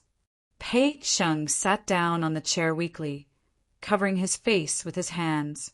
Yi Qing Luo pursed her lips as she looked at Pei Sheng quietly for some time before she spoke out calmly. This isn't your fault. The person Xiao Yilu is targeting is me. She paused and walked out from behind the counter. However, you're right about one thing. Ah Sheng, you are indeed incompetent. Her straightforwardness caused Pei Sheng's body to stiffen. Yi Qing Luo continued. If you really want to protect the Treasures Exchange Hall, if you really want to protect Zishi, then you should straighten your back and not be at a loss of what to do the minute something happens, blaming yourself in various ways, then not doing anything at all, just immersing yourself in your decadent emotions. Pei Sheng's hand slowly slid down from his face. His handsome face was filled with pain. His eyes were also a little red. Yi Qing Luo walked to his side. Her gaze was still as calm as usual. Ah Sheng, you must remember that you are a man with an indomitable spirit. You must use your own two hands to create unlimited possibilities. So what if Xiao Yilu spreads rumors? So what if they damage the reputation of the Treasures Trading House? Don't tell me that if you continue to wallow in self-pity, the problem will be solved? Yi Qing Luo's successive explosive strikes made Pei Sheng's entire person stunned till he turned stiff. He looked at Yi Qing Luo in a daze. Following Yi Qing Luo's words, his reddened eyes started to change. His stiff body slowly moved. A pair of pure black bright eyes seemed to be filled with starlight. He clenched his fists as he stood up abruptly. Ah, Luo, I'm sorry. I know. Looking at the man straighten his back, his tall figure appeared extremely skinny. Yi Qing Luo sighed softly. The reason why Pei Sheng's character was weak. It was also because of the environment. Chapter 36-31. He had grown up in the trading house since young. He personally witnessed the changes in the trading house. He personally witnessed his own kin drowning themselves in the river. And after taking over the trading house, he became the target of exclusion by the entire city. This had a huge impact on Pei Sheng. What Yi Qing Luo needed to do was to change him from the bottom of his heart. From the fact that Pei Sheng wasn't affected by the spirit devourer formation. Pei Sheng must have some secret on him. If Pei Sheng could dig it out, this would be a good step forward for his future. What should I do? Pei Sheng regained his spirits as he looked at Yi Qing Luo. After the auction is over, I will have to leave without embroiling city. Ah Sheng, I can't help you with everything. Yi Qing Luo patted his shoulder. Pei Sheng was stunned. He wanted to ask Yi Qing Luo to stay, but he was very clear in his heart. Yi Qing Luo absolutely could not stay in without embroiling city. She still had to look for her fiancé. Pei Sheng took a deep breath and calmed his thoughts. There's still one more day before the auction. We have to change everyone's opinion of treasure gathering by tomorrow. Especially, we have to make the citizens believe in the effects of the beauty ointment again. Yi Qing Luo nodded. What do you intend to do? Seeing that Yi Qing Luo had acknowledged what he said, Pei Sheng's apprehensive heart relaxed. Do you have any extra beauty cream? There's still one bottle. That was refined previously to be used for publicity. Pei Sheng said, Tomorrow, I will use the topic of Treasure Gathering Hall to explain the rumors and invite the citizens to the Treasure Gathering Hall. Later, I'll go find out that the ugly lady in Without Embroiling City will come over to test the effect of the beauty cream in public. This was equivalent to holding a press conference in the modern society. Yi Qing Luo's lips curled slightly, apparently very satisfied with Pei Sheng's suggestion. Seeing Yi Qing Luo smile, Pei Sheng's tense body then relaxed as he asked apprehensively, Luo, is it all right if I do this? His cautious look was like a student who was nervous and perturbed in front of the headmaster. Yi Qing Luo nodded with a face full of smiles. No problem, let's do this. Pei Sheng's tensed face also relaxed. He thought of a way to deal with it. Pei Sheng went to handle this matter. Yi Qing Luo had no intention to interfere in this matter. After Pei Sheng left, sitting by the side, the sloppy old lie then looked at Yi Qing Luo. You had long guessed that Xiao Yilu would use this method to target you? Yi Qing Luo raised her brows. You can say so. After all, this was the best solution. As long as it involved the incident from 5 years ago, not only would it make the citizens lose their yearning for the beauty cream, but it would also smear Jubao's name and make it unable to raise its head. Judging from your conversation with that kid, you're going to leave without embroiling city after the auction? Old Lai stroked his messy beard. Are you going to look for His Majesty the Sovereign? When Di Zun was mentioned, Old Lai intentionally widened his eyes, staring intently at Yi Qing Luo's expression. The last time Yi Qing Luo returned from the West Cliff Mountain, for some reason he was in low spirits. He guessed that it might have something to do with Di Zun. Now he was here to test the waters. However, to Old Lai's disappointment, Chapter 3632, Shadowless City isn't like Without Embroiling City. Old Lai retracted his gaze and leaned back in his chair. If you go to Shadowless City without me, you might not even be able to enter the city gates. Yi Qing Luo raised her brows. Shadowless City is so cruel? Old Lai nodded seriously. You'll know when you get there. I'm absolutely not exaggerating. Yi Qing Luo glanced at the serious Old Lai and rolled her eyes. Just say it if you want to follow me to Shadowless City. All right, I want to follow you to Shadowless City. Old Lai continued to put on a serious face. Yi Qing Luo. So direct. Then let's go together. In this unfamiliar place, with a madman from the Hell Palace by her side, at least she wouldn't provoke any retards who came to make their presence known. She only wanted to go to Shadowless City to see Mo Xian, to confirm his physical condition. She really couldn't be bothered with other retards who came to find trouble.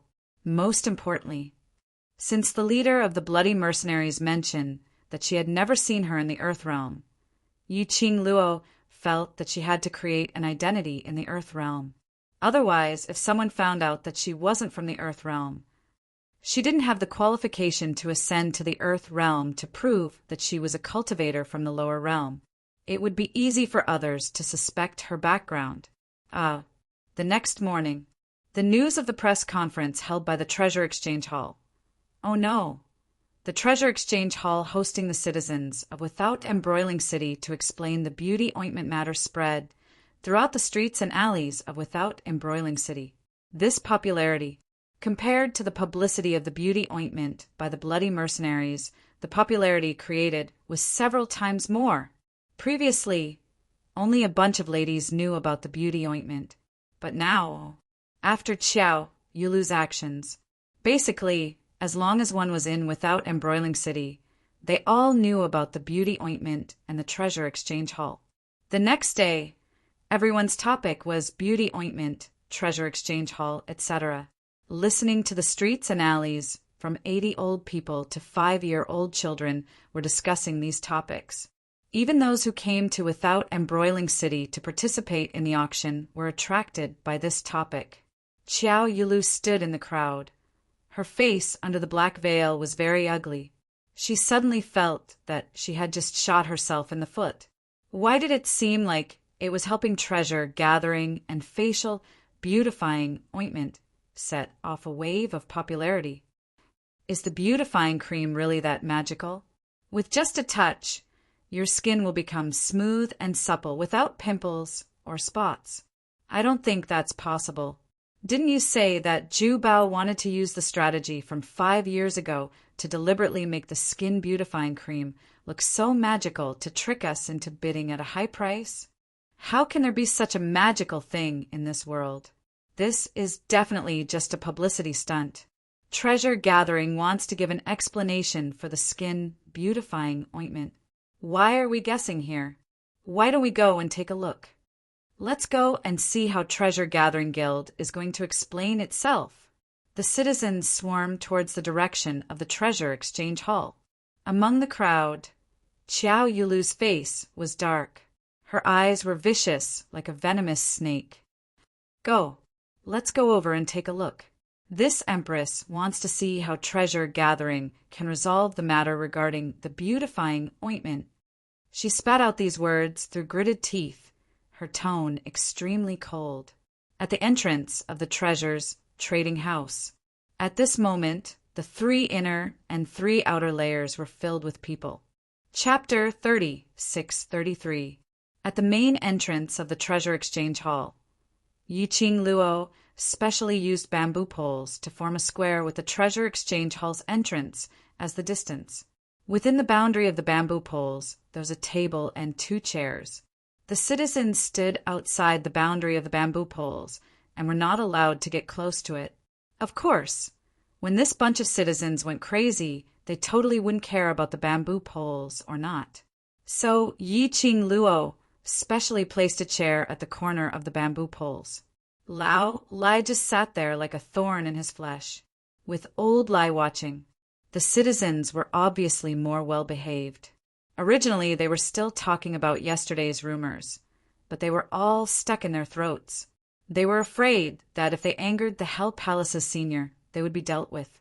The appointed time came. The Treasure Exchange's door opened. Pei Sheng walked out from the Treasure Exchange.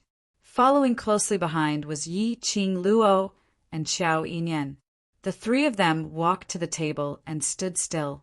Pei Sheng started to speak. The rough content was that yesterday the Blood Mercenary Group used the beauty cream and felt that it was useful, so they praised it. But when some people heard it, they were afraid that it would affect their own benefits, so they intentionally spread rumors, trying to ruin the beauty cream and Treasure Exchange's reputation. Of course, Pei Sheng's words were very tactful, and he didn't clearly mention who the people with intentions was referring to. But the surrounding citizens, from his words, were able to clearly match that people with intentions with Xiao Yulu. Without embroiling city's mysterious maiden. Of course, everyone was well aware of it, but the other party was, after all, without embroiling city's mysterious maiden, so no one dared to say her name. At this time, there would naturally be different voices. For example, there's no smoke without fire. Why are you saying it's a rumor? Don't tell me the beauty cream really has such a shocking effect. For example, don't say anything about ruining the Treasure Exchange's reputation. Ever since 5 years ago, when the Treasure Exchange cheated its customers, it no longer has any so-called reputation. And so on and so on. After Pei Sheng was awakened by Yiqing Luo last night, now that he heard these words, his heart more or less calmed down. It wasn't like yesterday, surging with anger, feeling aggrieved and unresigned. Pei Sheng was very calm. He waited for everyone to stop asking questions before he said, "No matter what I say, it won't be as real as what everyone saw with their own eyes." He paused, and his gaze swept across the citizens. "I invited all of you here today to settle the matter regarding the beautifying cream and to give everyone an explanation. Therefore, Jubao specially took out a bottle of beautifying cream to test the effects of the beautifying cream in public. Try it for free." His last 4 words were enunciated very clearly. The crowd was instantly in an uproar. When Pei Sheng received an exquisite wooden box from Yiqing Luo's hands, everyone quietened down as they stared at Pei Sheng's hands. Pei Sheng placed the wooden box on the table and slowly opened the lid. Every single one of his movements was deliberately slow, filled with a mysterious aura. When the transparent, jade-like medicine bottle was carefully taken out, everyone saw the pink ointment, which seemed to be plated with fluorescent light. The crowd was in an uproar again. "This is the beautifying ointment." Pei Sheng held the beautifying ointment in his hand, and his voice became solemn. Gathering Treasures has already submitted the beautifying ointment to the auction, and the base price is 500,000 crystal stones. After the base price was announced, the citizens' expressions were filled with astonishment and disbelief. A bottle of ointment cost 500,000 crystal stones? Chapter 30, 634. One must know, such as beauty cream or rouge powder and so on. The quality was slightly better. Some of them had miraculous effects. At most, 1,000 crystal stones was the maximum. Treasure Gathering actually opened 500,000 crystal stones? Who would go to bid for this? Only an idiot would bid for it. So, in order to let everyone witness the effect of the beauty ointment, whether it's real or fake, and whether it has such a miraculous effect, it's equivalent to treasure gathering using 500,000 crystal stones to prove its name. Pei Sheng seemed as though he didn't hear what the citizens were discussing, as though he didn't see the citizens' astonished and ridiculing expressions. He continued talking on his own. His tone was filled with pride, as though he had really taken out 500,000 crystal stones to prove treasure gathering's name. The citizens looked as though they were looking at an idiot. What 500,000 crystal stones? That's only worth 500,000 crystal stones if someone is willing to bid for it, all right. Yi Qing Luo saw that the atmosphere was just right. The citizens were all doubting Pei Sheng's words. Yi Qing Luo coughed lightly as she smiled lightly. Let's not talk too much. Directly use actions to prove the effect of the beauty ointment. Now, may eldest young Master Qiao please invite our first test customer. When Qiao Yinyan heard that, he turned around and walked into treasure gathering. Not long later, he supported a petite figure who was covered in a cloak as he walked over. Qiao Yinyan helped the lady to sit on the chair. Yi Qing Luo walked to the lady's side as her slender fingers placed on the edge of the cloak as she spoke with a smile, in order to prevent others from saying that these test customers are intentionally bribed by us treasure gathering, intentionally faking it. So, the guests we invite are those whom everyone has more or less heard of and know of. Her words fell. Yi Qing Luo suddenly lifted the black cloak which was covering the lady's face. Everyone's gazes congealed on the lady's face. When they saw the lady's face, which was filled with scars, pitted and terrifying, they couldn't help but drew in a breath of cold air. Her face was filled with scars, and there wasn't a single part which was unscathed. The lady was stared at by everyone's eyes. She had been used to feeling inferior for a long time, and at this moment her face was burning, as she couldn't sit still. Yi Qing Luo didn't want the lady to expose her shortcomings. When she found this lady, the woman already knew that she would be the target of everyone's gazes. That face of hers couldn't be any worse than that. He wanted to restore his appearance and change his face. The woman gritted her teeth and agreed to Pei Sheng's request. He openly exposed his face in front of everyone's eyes. This young lady is the daughter of old Tofu Lu from the neighboring street. Due to an accident when she was young, her face was burned. Yi Qing Luo introduced. I believe the neighbors on the neighboring street should be very familiar with this young lady. It wasn't just the neighbors who knew each other.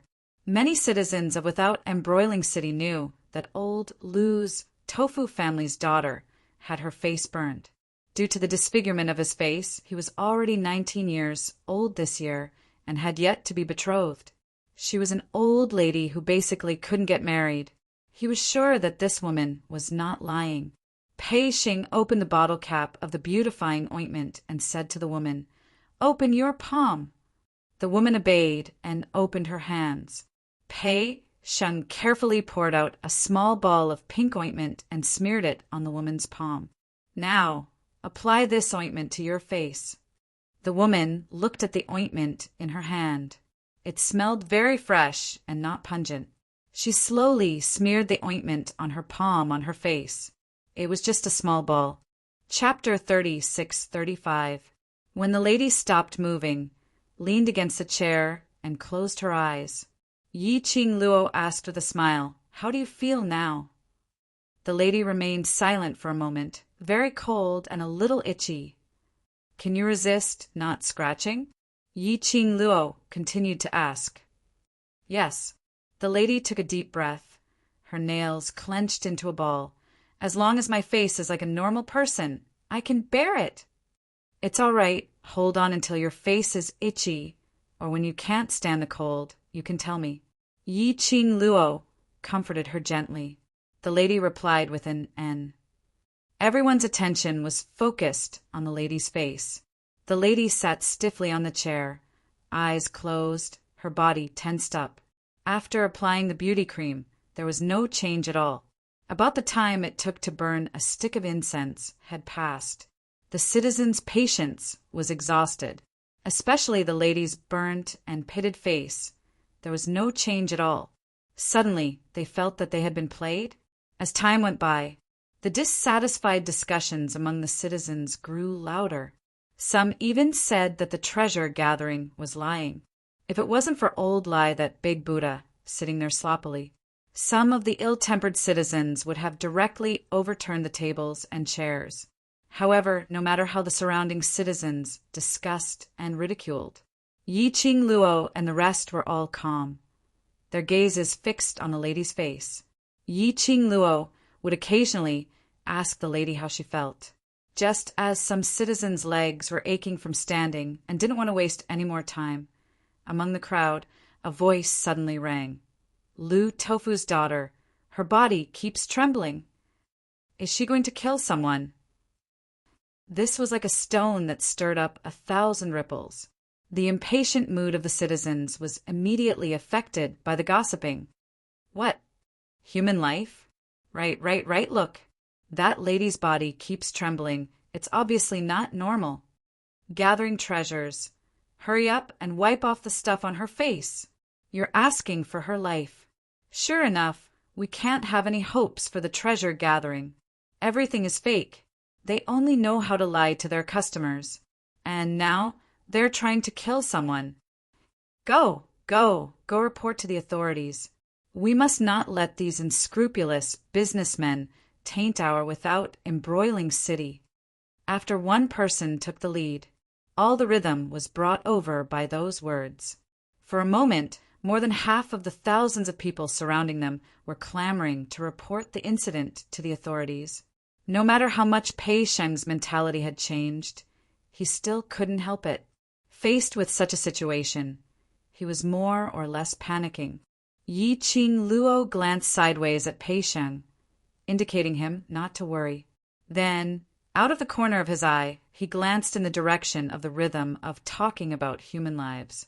Coincidentally, he saw Xiao Yilu, who was wearing a white veil and a black veil over her face. Yi Qing Luo raised her brows. As expected, Xiao Yilu came as well. Those words must have come from Xiao Yilu's bodyguard, right? The corners of her mouth lifted slightly.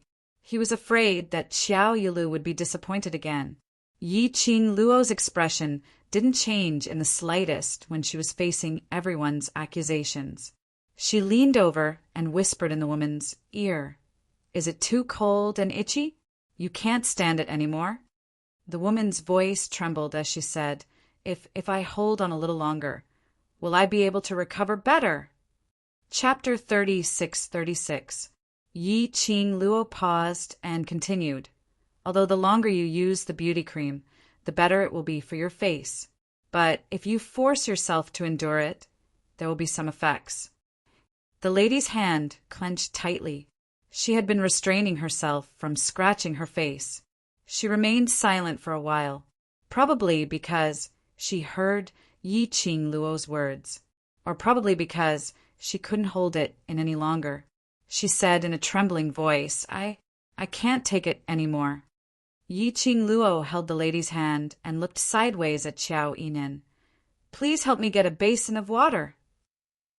In order to avoid getting into trouble, Yi Qing Luo specially asked Pei Sheng to bring a basin of water by the side. Xiao Yinan took the basin and scooped a basin of water over. Yi Qing Luo supported the lady and touched the basin. "Now wash your face with water." The lady obeyed and bent over to wash her face. While washing, the lady's body started to tremble even more. The crowd, who had stopped the clamoring and discussion because of the lady washing her face, started to clamor again that the lady's life was in danger, and so on. The lady washed her face and slowly raised her head from the basin. Her wet hair stuck to both her cheeks. The lady covered her face with both her hands, her fingers trembling slightly. Seeing the lady raise her head, those clamoring people quietened down and stared straight at the lady's face. Yi Qing Luo's lips curled. Her long and narrow eyes gave a faint arc. "Take your hand down. Let everyone see your face." The lady's trembling hands moved away from her face bit by bit. At that moment, the surrounding people burst into an uproar. Her face. Heavens! How is this possible? How did her face really recover? Is this really the same person as the ugly girl just now? I don't believe it. The citizens were astonished. One by one they widened their eyes, looking at the lady's face in disbelief. The lady stood in front of the table and chair. There was still water on her face, slowly sliding down.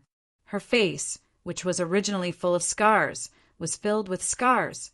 At this moment, she had completely recovered the face that a lady should have.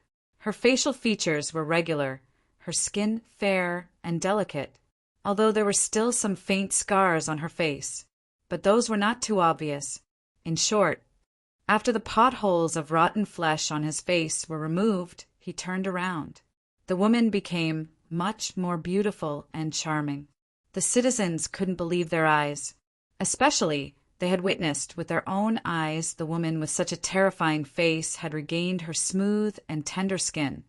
He had personally witnessed the process of an ugly girl becoming a beauty. Yi Qing Luo placed the bronze mirror in the lady's hands as she smiled and looked towards the crowd. "I know that you must have some suspicions in your hearts. How about this?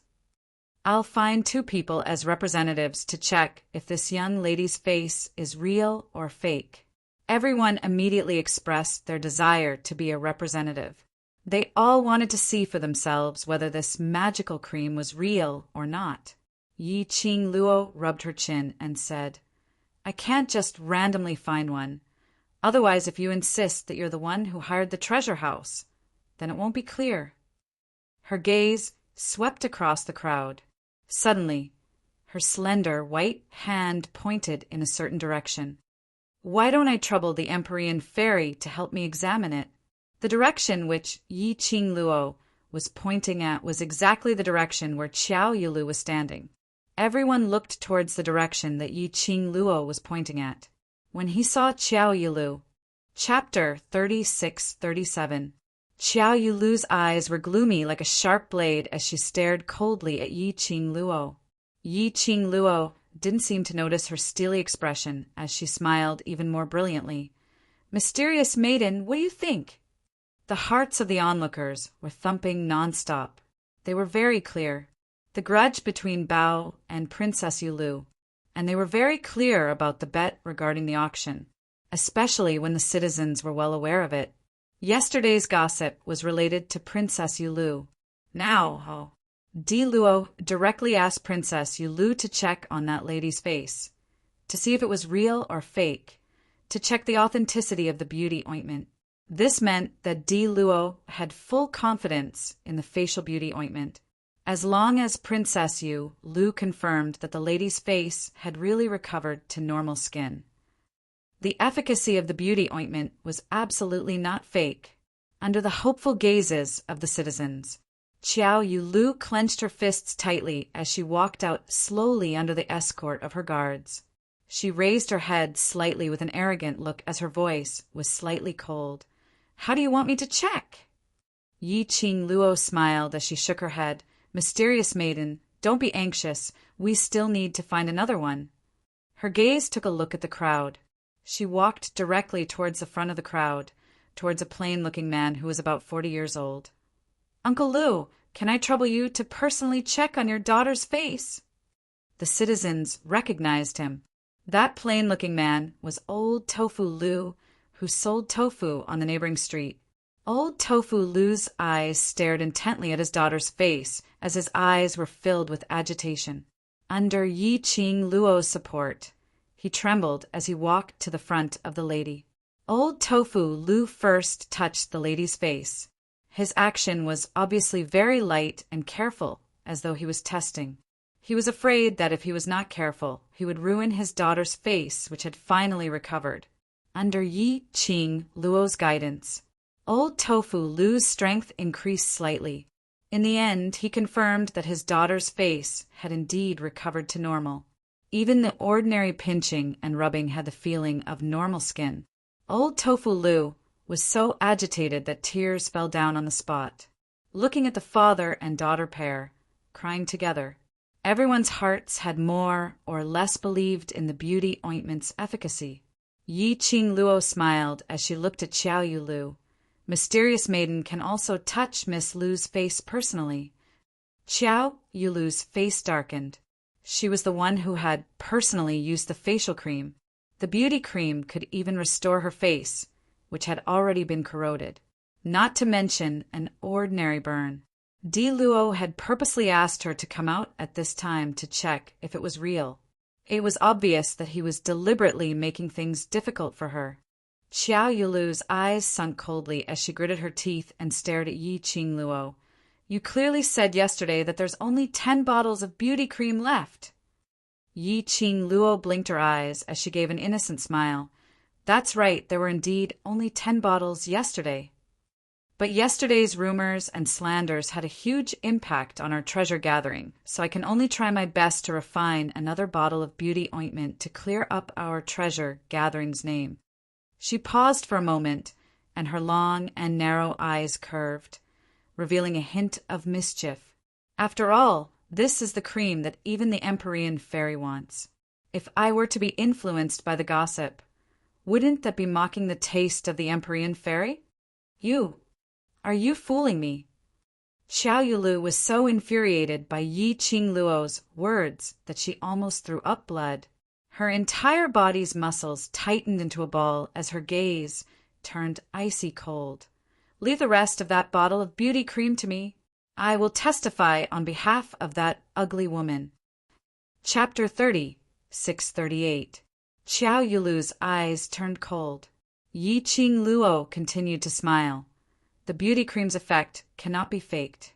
If you really want to use your mysterious maiden's reputation and treasure-gathering bar, I have no objections. As she spoke, she put the beautifying cream away in front of Xiao Yulu's eager gaze.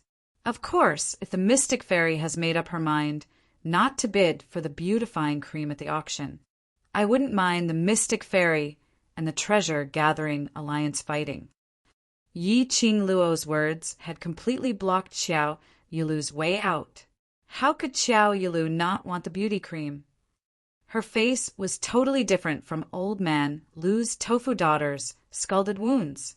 Ordinary wounds could be recovered after using it once or twice, but her face had been corroded by the array spirits, evil Qi. If she wanted her face to recover completely, at least she had to use another bottle or 2 of beauty cream. Xiao Yulu was very clear about this. In front of Di Luo, she probably had no advantage at all. Di Luo dared to let the treasure-gathering bar test the beauty cream's effect in public. She must have done all the preparations. If she intentionally slandered her, the beauty cream was fake and that young lady's face was fake. Di Luo would definitely use other ways to prove it. As for her mysterious maiden, she might even cause the citizens to lose confidence in her because of this. Most importantly, she was going to bid for the beauty cream in tomorrow's auction. Wouldn't that be slapping her own face? Various thoughts flashed past Xiao Yulu's mind. She couldn't help but clenched her fists. She was obviously determined to get the beauty cream no matter what. She intentionally schemed and forced her. However, for her own face, Xiao Yulu had no choice but to compromise. Suddenly, she heard a young lady pretending to be surprised. Xiao Yulu frowned as she stared at the young lady, but she saw the young lady's burning gaze staring at her face with one hand propping up her chin. Her long and narrow eyes were smiling in surprise. Even though the young lady was wearing a white veil, Xiao Yulu could see the young lady's pink lips under the veil, curling into a ridiculing smile. Xiao Yulu's heart trembled. The young lady's following words were definitely not something nice. Just as he was about to open his mouth and stop talking to Yi Qing Luo, however, the young girl was the first to speak. That's strange. The beautifying cream I left for Mystic Fairy that day should be enough for you to use until the auction. Why did you come to the gathering of treasures yesterday and ask me for the beautifying cream." Yi Qing Luo's voice wasn't loud, but it was not small either. At the very least, the people at the front could hear it clearly. Immediately, the hearts of the citizens began to become active. Most people had heard that Princess Yulu had personally gone to treasure gathering to ask for the beautifying cream. But later, there were rumors that Princess Yulu went to Treasure Gathering Hall because Treasure Gathering Hall wanted to deceive its customers again. She wanted to persuade Treasure Gathering Hall to hand over the beautifying ointment so as to avoid harming others and herself. However, from Di Luo's words, it seemed like the truth wasn't like this. Did Princess Yulu use beauty cream before? And he even asked Di Luo for some beauty cream? Listening to the discussions of the citizens, Yi Zichen's eyes lit up. Xiao Yulu's face under the veil was so dark that it was scary. Her venomous gaze stared coldly at Yi Qing Luo. Yi Qing Luo remained unmoved as she blinked her eyes and looked at the maidservant Kai Dai, who shrunk her head and legs as she stood beside Xiao Yulu. A sliver of understanding flashed past her eyes. She leaned forward slightly and got close to Xiao Yulu's ear as she laughed softly. Surely Mystic Fairy didn't intentionally destroy Kai Dai's face to test if the beautifying cream is effective. Using her face to test the beautifying cream, right? As her words fell, Yi Zichen's expression changed. Chapter 30, 639. Yi Qing Luo's brows rose. Looked like she had guessed correctly. No wonder she felt something was amiss the minute she saw Kai Dai. Kai Dai's face had an obvious scar as she curled up beside Xiao Yulu, without the fox exploiting the tiger's might earlier. Xiao Yulu was indeed quite ruthless towards her personal maid who had taken care of her for so many years. She could be so ruthless. Yi Qing Luo clicked her tongue as she gave a helpless sigh. A bottle of beauty ointment was originally meant for you alone. Sigh, what a pity. Hearing Yi Qing Luo's ambiguous tone, Xiao Yulu's heart felt as though something was exploding in her chest. Her gaze turned increasingly vicious, like a sharp blade, as though she wanted to dismember Yi Qing Luo into 1,000 pieces.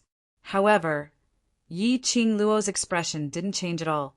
Instead, she met her vengeful gaze, as though the angrier she got, the angrier she got. Yi Qing Luo's smile became even more radiant and joyous. A face which is corroded by the demonic qi is not something that can be solved by a bottle of beauty ointment. It needs to be used continuously for at least 3 days and cannot be interrupted. Yi Qing Luo tilted her head as she pretended to speak carelessly. Originally, that bottle of beauty ointment was enough for you to use for 3 days. Alas, you don't believe me. She shrugged her shoulders as she gave a helpless sigh, not using it for 3 days and interrupting the beauty ointment midway. Your face is even more troublesome. If I didn't guess wrongly, the skin on your face is starting to fester again, right? Xiao Yulu's pupils constricted. Yi Qing Luo, who noticed the small details. Her pink lips curled into a deep smile. I am mysterious maiden. What should you do? Is your face more important, or is it more important?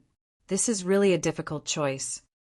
Xiao Yulu was so infuriated that she wanted to vomit blood. How would she not understand the meaning behind Yi Qing Luo's words? Di Luo, don't be complacent too early. She gritted her teeth as she spat out these few words, flicked her sleeves, and turned around to leave. The group of guards behind him immediately followed suit. Yi Qing Luo waved towards the direction where Xiao Yulu left. Mysterious maiden, remember to come to tomorrow's auction. I'll be waiting for your good news. Xiao Yulu almost staggered when Xiao Yulu's figure completely disappeared on both sides of the street. Only then did the citizens dare to speak. Why did Princess Yulu leave without saying anything? Aren't you going to check the face of old Lu's Tofu's daughter? What does Princess Yulu mean by this? The conversation between Xiao Yulu and Yi Qing Luo, other than those words which Yi Qing Luo intentionally let the surrounding citizens hear. As for the other words, Yi Qing Luo intentionally suppressed her voice. Qiao, Yulu left angrily. Everyone was curious. What did Di Luo say to make Princess Yu Lu leave in anger? Yi Qing Luo shrugged her shoulders as she spread out her hands. I'm not sure about Mysterious Maiden's thoughts. Maybe it's because she wants to buy the beauty ointment at a high price, and besides the 10 bottles of beauty ointment that Treasure Gathering brought to the auction, there are no other beauty ointment. So Mystic Fairy is angry. Everyone looked at each other in dismay, as though they were contemplating whether Yi Qing Luo's words were true or false. However, what caught most people's attention was there were only 10 bottles of beautifying cream left. 10 bottles. It was a cream that could turn an ugly woman into a beautiful woman. How could only 10 bottles be enough? Based on Princess Yu Lu's character, if the beauty ointment was fake, she would have exposed Treasure Gathering in public. How could she possibly leave without saying anything? Chapter 3640. Everyone in Without Embroiling City knew. The day Princess Yu Lu returned to Without Embroiling City, she started a feud with a woman called Di Luo. The two of them even made a life and death bet because of the Treasure Gathering exchange. Moreover, there was the matter of Treasure Gathering being smeared by a series of rumors and slanders yesterday. It was obviously Princess Yu Lu's doing. If the beauty ointment was fake, if the father-daughter duo colluded with the Treasure Gathering exchange to put on a show, Princess Yu Lu would definitely take this opportunity to make things difficult for them. So, the beauty ointment of the Treasure Gathering exchange was definitely authentic. Especially when Princess Yu Lu personally asked for the beauty ointment, it was definitely true. As a result, the citizens were looking forward to the beauty ointment even more. There were even people who booked future beauty ointment with the Treasure Gathering exchange. The rumors that smeared the Treasure Gathering exchange seemed to be unable to extinguish the citizens' yearning for the beauty ointment. When Qiao Yulu heard the news about the beauty ointment, she was so angry that she vomited blood on the spot. She originally wanted to use the rumors to smear the Treasure Gathering exchange and make Di Luo's plan fail. But unexpectedly, she spent a lot of manpower, material resources, and financial resources to smear the Treasure Gathering exchange. Instead, it helped the Treasure Gathering exchange. Instead, it made the beauty ointment even more legendary. In addition, she humbly asked the leader of the bloody mercenaries, Su Qingbing, to personally come forward and accuse the Treasure Gathering exchange of using Bloody's fame for its own benefit, and that the beauty ointment was fake. But Su Qingbing did not take her, the mysterious lady, seriously at all. She directly rejected her proposal. Unfortunately, she was just a mysterious lady who had just become Without Embroiling City. She had no way to order or threaten Bloody. She could only return in disappointment. He didn't expect that, just after she left the Treasure Gathering exchange, the leader of the bloody mercenaries, Su Qingbing, personally led the mercenaries to the entrance of the Treasure Gathering exchange. She personally admitted the effect of the beauty ointment. This was a clear slap in her face. It could be said that after the series of things that happened today, the beauty ointment's value would increase by several times. The value of the beauty ointment would increase by several times. Qiao Yulu really vomited blood. If this continued, it was very likely that Treasure Gathering Auction would win the honor of the best auction house. She must think of a way to let Zhongcheng Exchange's limelight surpass that of Treasure Gathering before the auction tomorrow. But these thoughts, Qiao Yulu didn't have time to implement it. The reason for that was because the Qiao family's master just so happened to see him vomiting blood. Therefore, family head Qiao was worried and depressed and wanted to invite a doctor to take a look at Qiao Yulu. Qiao Yulu was impatient and wanted to go to the Zhongcheng trading firm. How could Patriarch Qiao be at ease? This pull and pull. The black veil on Qiao Yulu's face was torn off. Under the veil, half of her festering face was a ghastly sight. This also shocked Qiao family head. Yi Qing Luo had heard these things from Qiao Yinyan's mouth. It was said that Qiao Yulu's disfigured smile had spread throughout the entire Qiao residence. Qiao Yulu was forced to stay in the room to rest. Many doctors surrounded Qiao Yulu's room and studied her face. Chapter 36:41. Qiao Yinyan nodded. Yi Qing Luo smiled lightly. Even if Master Qiao doesn't make a move, she will definitely bid for it. The reason for that was because no woman would be able to tolerate any problems with her face, especially for a lady like Qiao Yulu who valued looks the most. Even if Qiao Yulu wasn't willing to lose the bet, she wasn't willing to let Yi Qing Luo be complacent. Qiao Yulu would definitely bid for the beautifying cream. But Yi Qing Luo's expression suddenly turned grave. She shouldn't compromise so easily. Even if she has no time to deal with the treasure gathering, she should put her thoughts on the Zhongcheng exchange hall. She paused and suddenly raised her head. I suggest that you guard the door of her room tonight. Qiao Yinyan was stunned and immediately understood something as his expression congealed. What you mean is there's a possibility that she will contact that group of people who set up the soul-devouring array. Those people's target might be me. If Mysterious Maiden wants to target me, those people will naturally make use of Mysterious Maiden to deal with me. Yi Qing Luo pursed her lips. If those people help Mysterious Maiden, not to mention whether Mysterious Maiden can win the bet with me, the most important thing is, it will definitely affect the Qiao family. Yi Qing Luo didn't wish for the Qiao family to be implicated because of Qiao Yulu's mistake. Qiao Yinyan's expression turned grave. Only dare to hide in the dark and use a borrowed knife to kill a rat. Dare to make use of our Qiao family. I will explain this matter to father and send more people to watch over Princess Yulu, to prevent Palace Mistress Yu Lu from contacting those people. Yi Qing Luo curled her lips at him. You don't have to be too nervous. Perhaps I'm thinking too much. Just in case, we still need to pay attention. To be able to create a sinister array with a formation core spirit in the West Cliff Mountain, the other party's ability was definitely not weak. But why didn't they dare to show themselves? Instead, they used this method to hide in the dark and pay attention to them. This made one have no choice but to guard against them.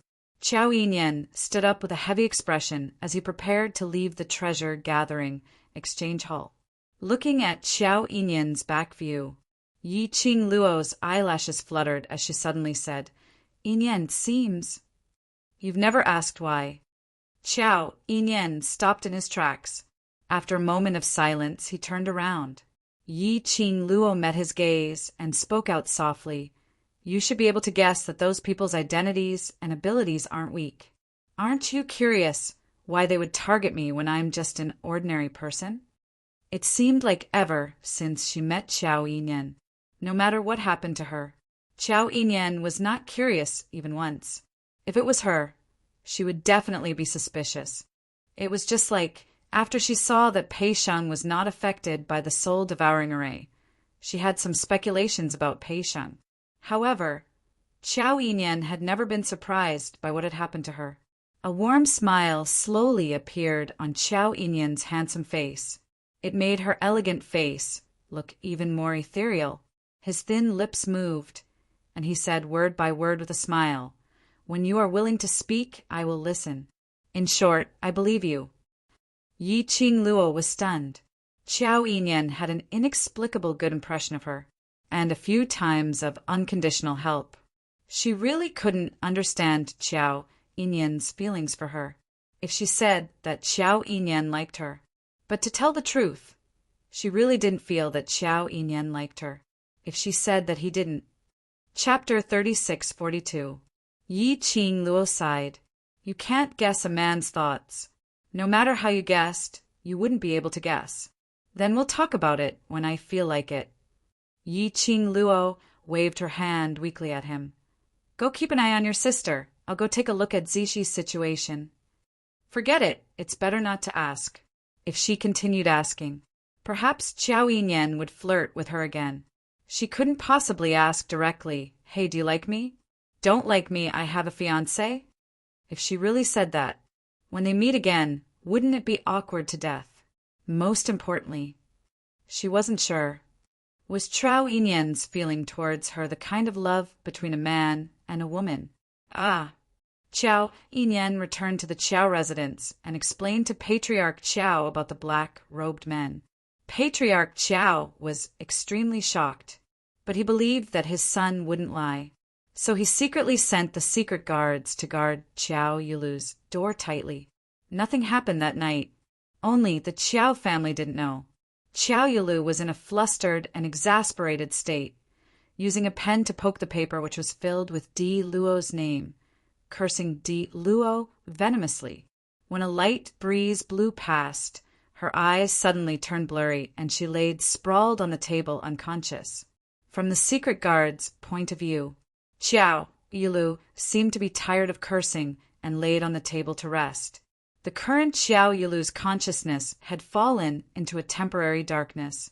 When it was bright again, that red-robed young lady with a white veil appeared in front of her, smiling sweetly as she looked at her with ridicule. That young lady was like a high and mighty queen, looking down on everything. His mouth continued to say humiliating words to her. Chao Yulu stared at the young lady in front of her as her pupils contracted. Indescribable hatred and anger filled her chest. Finally, under the young lady's contemptuous smile, Chao Yulu let out an angry howl. Her fists clenched tightly as she punched towards the young lady's face. Bam! The young lady was punched onto the ground. However, that radiant and enchanting face was still sneering at him. Chao Yulu's eyes were bloodshot as she pounced forward, beating and tearing the young lady. Once and again and again. It wasn't until the young girl's body was completely unrecognizable that she stopped, panting heavily. Did you vent your anger? Suddenly, an ethereal voice sounded in the surroundings. It was as if it was ringing in his ears. Chao Yulu straightened her back in shock and quickly looked around.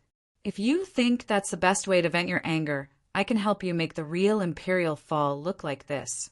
That voice seemed to be filled with bewitchment. Who are you? Who is it? Chao Yulu looked around cautiously. The Empyrean fairy is really forgetful. Didn't we just cooperate a few days ago? The voice laughed in a low voice. Chao Yulu's eyes narrowed as rage filled her face. It's you guys. The ones who created the soul-devouring array. How dare you appear in front of this empress? She stood up angrily, her eyes burning with anger. Because of that so-called formation, her face had almost been swallowed by the formation, causing her to be disfigured. This group of people had deceived her. They said that she would help to lure Imperial Fall to West Cliff Mountain so that she would have the chance to kill Yi Qing Luo personally. She had not expected that she almost became the array's food. This group of people totally didn't want to help her sincerely. Chapter 36:43. In the face of Chao Yulu's anger, the voice chuckled in a low voice. The laughter was sinister and cold. Chao Yulu was so infuriated that her chest heaved up and down as her eyes turned red. What are you laughing at? Why must mysterious maiden be angry? Haven't we agreed right from the start that we are only making a deal? That voice said calmly, I'll help you lure that woman into the West Cliff Mountain. Whether you can kill her or not will depend on your own ability. That voice paused for a moment as its tone was filled with ridicule and ridicule. Your ability is not up to par. Don't tell me you blame us. You. Chao Yulu's face flushed red as she gritted her teeth and roared. You're obviously the one who lied to me. Didn't you tell me that that's the soul-devouring array? If it wasn't for the fact that I have the protective talisman, which Linglong Palace Lord had passed to me, I would have died in that array. Her face, which was as beautiful as a flower and as beautiful as a fairy, would not have turned into such a state. She wouldn't lower herself to get the beauty cream from Yi Qing Luo's hands. All of this was because of this group of people. They actually dared to appear. and even wanted to make use of her. That voice laughed sinisterly. Oh, really? Even if we tell you that's the soul-devouring array, will you really give up the only chance to kill that woman personally and not step into the soul-devouring array? Not waiting for Qiao, Yulu to reply. That voice continued to laugh. No, you will. Qiao Yulu's mouth moved, but ultimately she couldn't say any words of rebuttal. Yes, she would. Even if she knew it was the soul-devouring array, she would still enter the array. So what's the point of saying it or not? Anyway, it won't affect your decision, right?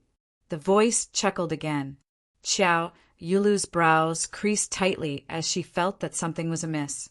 But she felt that what that voice said seemed to make sense. Not waiting for Qiao Yulu to think carefully, that voice rang again. I have a deal here. Do you want to do it? Qiao Yulu pursed her lips as she hesitantly scanned the surroundings. It was a patch of gray, and she couldn't sense any other signs of life. But that voice seemed as though it was right beside her ears. She pondered for a moment, as if she was thinking about the other party's purpose. The other party didn't rush him either. After a long silence, she slowly said, What deal? The voice laughed. I have an item here that will definitely fetch the highest price in the auction. It can help you suppress the treasure's gathering exchange hall and win the bet with that woman. Qiao Yulu's eyes lit up. What is it? As long as you agree. That thing will appear in the auction in the name of Zhongcheng Trading Firm tomorrow morning. The voice didn't intend to answer Qiao Yulu's question. Qiao Yulu furrowed her brows. How can I believe you? You can only choose to believe. The voice lowered its voice and revealed a trace of bewitching intent. Could it be that you don't want the treasure gathering to fail, and you don't want that woman to crawl beneath your feet? Just like that. A voice sounded in the direction of the voice. Qiao Yulu subconsciously looked in the direction of the young girl whom she had just beaten up. The girl in red fell to the ground, battered and battered. Qiao Yulu's eyes narrowed as a blazing flame spread in her eyes. Fine. I can believe you guys one more time. Then, what do you want me to do? Chapter 3644. The next day, the auction. All the citizens of the main cities had rushed over to participate in the annual Without Embroiling Cities auction. The entire Without Embroiling City was bustling with activity. Especially the citizens of Without Embroiling City, they were in high spirits. There were even people who set up bets on who would win the bet. Princess Yulu or Misty Luo. Yi Qing Luo and the rest handed over their invitation and entered the auction. That was even more shocking. The scene of the auction could no longer be described as explosive. The auction in the land domain was an extremely important event. It was an annual event. It was a gathering of all the auction houses in the entire Earth realm to participate in this event. The participating auction houses would be ranked according to the amount of crystal stones they bid on the spot. For 5 consecutive years, the auction house with the lowest number of bids would have its marketing rights revoked. This was the reason why the 3 main cities' mysterious fairies left the Linglong Hall and returned to the main cities. Most importantly, the annual auction was not exclusive to Without Embroiling City.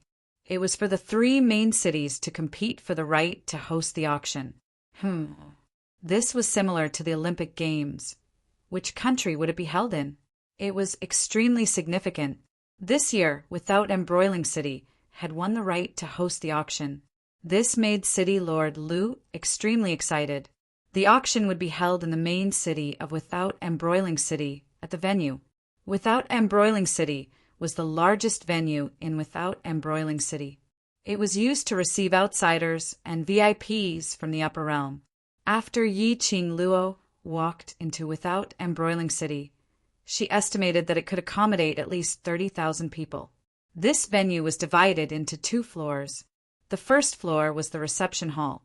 There were many benches placed there, and all of them were already full. There were a lot of people standing in the surrounding aisles. It completely explained the true meaning of a sea of people. On the second floor, there were boxes one after another. After one round, There were at least 1 to 200 private rooms. These were used to receive VIPs and representatives of the top 50 auction houses. Since 5 years ago, after that incident at the Treasure Exchange, Pei Sheng had never been to the second floor. But this time, perhaps it was because of Yi Qing Luo and Xiao Yilu's bet. Or perhaps it was because Old Lai was by her side. City Lord Lu arranged a private room on the second floor for the Treasure Exchange. Moreover, the location was not bad. Yi Qing Luo expressed that this was absolutely in order to please Old Lai, in order to have a relationship with the Hell Palace. So she specially arranged it. After entering the private room, Pei Sheng was obviously somewhat restrained. His body was tense, and his face was tense. Her eyes were slightly red. Yi Qing Luo understood Pei Sheng's feelings very well. For Pei Sheng, the Treasures Exchange Hall was what kept him going. It had always been his dream. They stepped onto the second floor. This was equivalent to the acknowledgement of his treasure-gathering exchange hall. Moreover, today was the day that the future of the Treasures Exchange House would be decided. In his heart, he was both excited and nervous. They sat in the private room and looked at the sea of people on the first floor. Pei Sheng was so nervous that his palms were sweating. Luo, how many people do you think are here for the beauty cream? Men pursue strength and strength, while women pursue beauty above strength. Don't underestimate a woman's obsession with beauty. Yi Qing Luo smiled at him. Relax, don't be too nervous. Pei Sheng nodded vigorously, clenched his fists, and took a deep breath. He wanted to calm down. Chapter 36:45. The more he tried to calm down, the more anxious he felt. There was a trace of embarrassment on Pei Sheng's handsome face. I'm going out for a walk. I'll be back soon.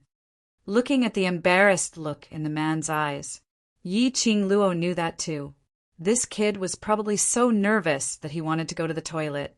However, the door of the private room was just closed. Yi Qing Luo heard an extremely sharp and unkind voice coming from outside the door. Yo, isn't this Boss Pei? Then a few mocking laughs rang out. Judging from the laughter, there were about 4 people. Yi Qing Luo raised her brows. From his tone, it was obvious that he was here to cause trouble. She waved her sleeve. A surge of profound energy slightly opened and closed the door. Yi Qing Luo saw Pei Sheng standing at the entrance, and in front of him were 4 wealthy-looking young men dressed in brocade robes. Pei Sheng didn't want to bother with him. He turned around and was about to return to the private room. However, one of them reached out and stopped Pei Sheng. He smiled and said, Boss Pei, don't be in such a hurry to leave. We haven't seen each other for a long time. Aren't you going to greet an old friend? The other 3 immediately surrounded Pei Sheng. Trapped in the middle, Pei Sheng lowered his head and tensed up. I have nothing to say to you. Yo, Boss Pei, you sure talk big. The man clicked his tongue and laughed. I heard that Treasure Gathering House has climbed up the ladder and is preparing to win the honor of the best auction house in this auction. Is that why you're so proud of yourself? Even though the man was praising Pei Sheng, however, it was obvious that they were mocking him. Pei Sheng's eyes were filled with anger. He struggled to break free from the man's hand and glared at him. What happens to the treasure gathering has nothing to do with you. How could it have nothing to do with me? After all, we used to be brothers. The man winked and smiled as he hooked his arm around Pei Sheng's shoulder. Pei Sheng was so angry that his eyes turned red. He grabbed the man's hand and shook it off. Don't touch me. I don't know someone like you. Don't insult the word brother. The man who was flung away did not get angry. The other 3 men looked at each other and burst into laughter. Pei Sheng's face was filled with anger. However, he also knew that the auction was just around the corner, and he couldn't allow anything to go wrong at this moment. He suppressed his anger and looked at the person in front of him. Get out of the way. The man who was pushed away came forward with a cheeky smile. TSK, after 5 years, Boss Pei can finally come to the second floor of the auction again? Is it because City Lord Lu feels that after today, the signboard of the Treasures Trading House will be taken down, and he feels pity for you, so he is giving you one last chance to sit in the box on the second floor? Young Master Wang's words. That's true. How can a trashy auction house like Treasure Gathering be qualified to sit in our private room on the second floor? Isn't that lowering the status of our second floor? Right. We're all auction houses that are ranked in the top 50. The owner of a trashy auction house wants to sit with us? Is he looking down on us? Let's ask City Lord Lu what this means. When the men heard this, they cooperated and sang together. He even looked at Pei Sheng with disdain. What right does a person like you have to stand here? Do you still want to learn from your father's trick from 5 years ago, fooling all the guests like fools? You don't want to learn anything, but you have to learn from your father, that liar. The three men kept humiliating him with words. Chapter 3646. Young Master Wang, who had his arm around Pei Sheng's shoulder, moved closer to Pei Sheng with his slightly plump body. He leaned close to Pei Sheng's ear and let out a low, evil laugh. Boss Pei, on account of our past relationship, I can help to persuade my brothers to let you stay on the second level of the trading house, which represents the honor of the trading house, on the last day that the trading house still exists. Young Master Wang's voice paused for a moment. There was an indescribable meaning in his laughter. Of course, you also know that I won't do a losing business. I'll help you this time. How are you going to repay me? Under the pincer attack of the four men, Pei Sheng's slender body trembled slightly. He hung his head. His excessively long hair cast a shadow that covered half of his face, as well as his expression. Pei Sheng remained unmoved. He didn't even struggle. Young Master Wang, who was close to Pei Sheng, became even bolder. His hands went straight towards Pei Sheng's body and started to touch her in the private room. Qiao Yinyan and Lao Lai both saw the scene outside the door. Lao Lai couldn't stand it anymore. His face darkened. How dare you touch the person under my protection? Are you looking down on the underworld palace? He slammed the table and was about to rush out of the room. Qiao Yinyan frowned and looked at Yi Qing Luo. Luo, aren't you going to help? As he spoke, he stood up. As soon as Pei Sheng was stopped by the four men, Qiao Yinyan and Old Lai had already made their moves. But seeing that Yi Qing Luo had yet to make a move, only then did they endure it. Yi Qing Luo's eyes narrowed as her slender brows creased slightly, as though she was pondering over something. She stared unblinkingly at Pei Sheng outside the door. When she saw that the man's hand was already reaching for Pei Sheng's, but her frown deepened. A layer of red light appeared in his eyes. She stood up and was about to follow them out of the private room. Suddenly, her eyes flashed as if she had seen something. He reached out and grabbed Qiao Yinyan and Old Lai's arms. Wait.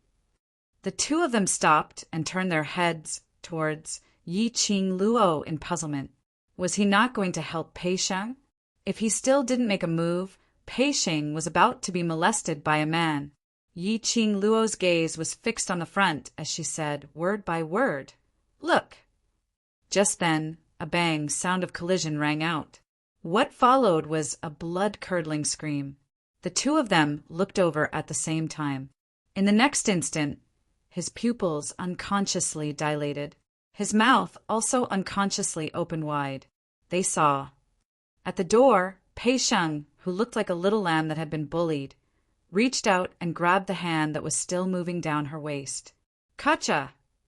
The sound of bones breaking rang out. Pei Sheng broke young Master Wang's hand without hesitation. Then he raised his leg and kicked young Master Wang in the stomach. Young Master Wang let out a blood-curdling scream as he was sent flying and crashed heavily into the door of the private room. The other three men were startled.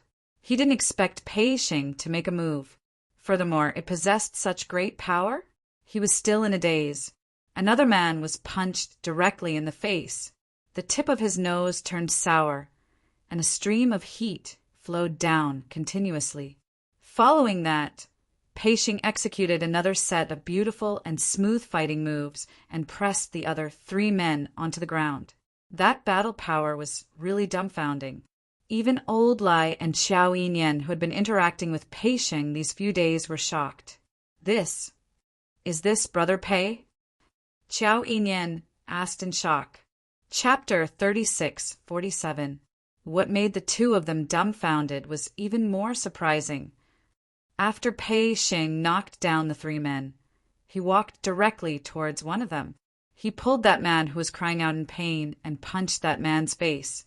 Left and right, punch after punch, as though he wanted to beat that man to death. That man was originally still able to cry out miserably as he struggled to break free from Pei Sheng. But as Pei Sheng's fists continued to fall, the man's voice became weaker and weaker. The 3 men beside him were so frightened that they didn't dare to help. This commotion attracted the VIPs in the surrounding cabins or the exchange house representatives to crowd around. No way! The auction is about to start. If Brother Pei creates trouble at this time, he will be disqualified from participating in the auction. Xiao Yinyan looked at the surrounding people who were pointing at Pei Sheng, talking about something, and his expression instantly turned grave. Yi Qing Luo frowned when she heard that. This was probably Qiao Yulu's design.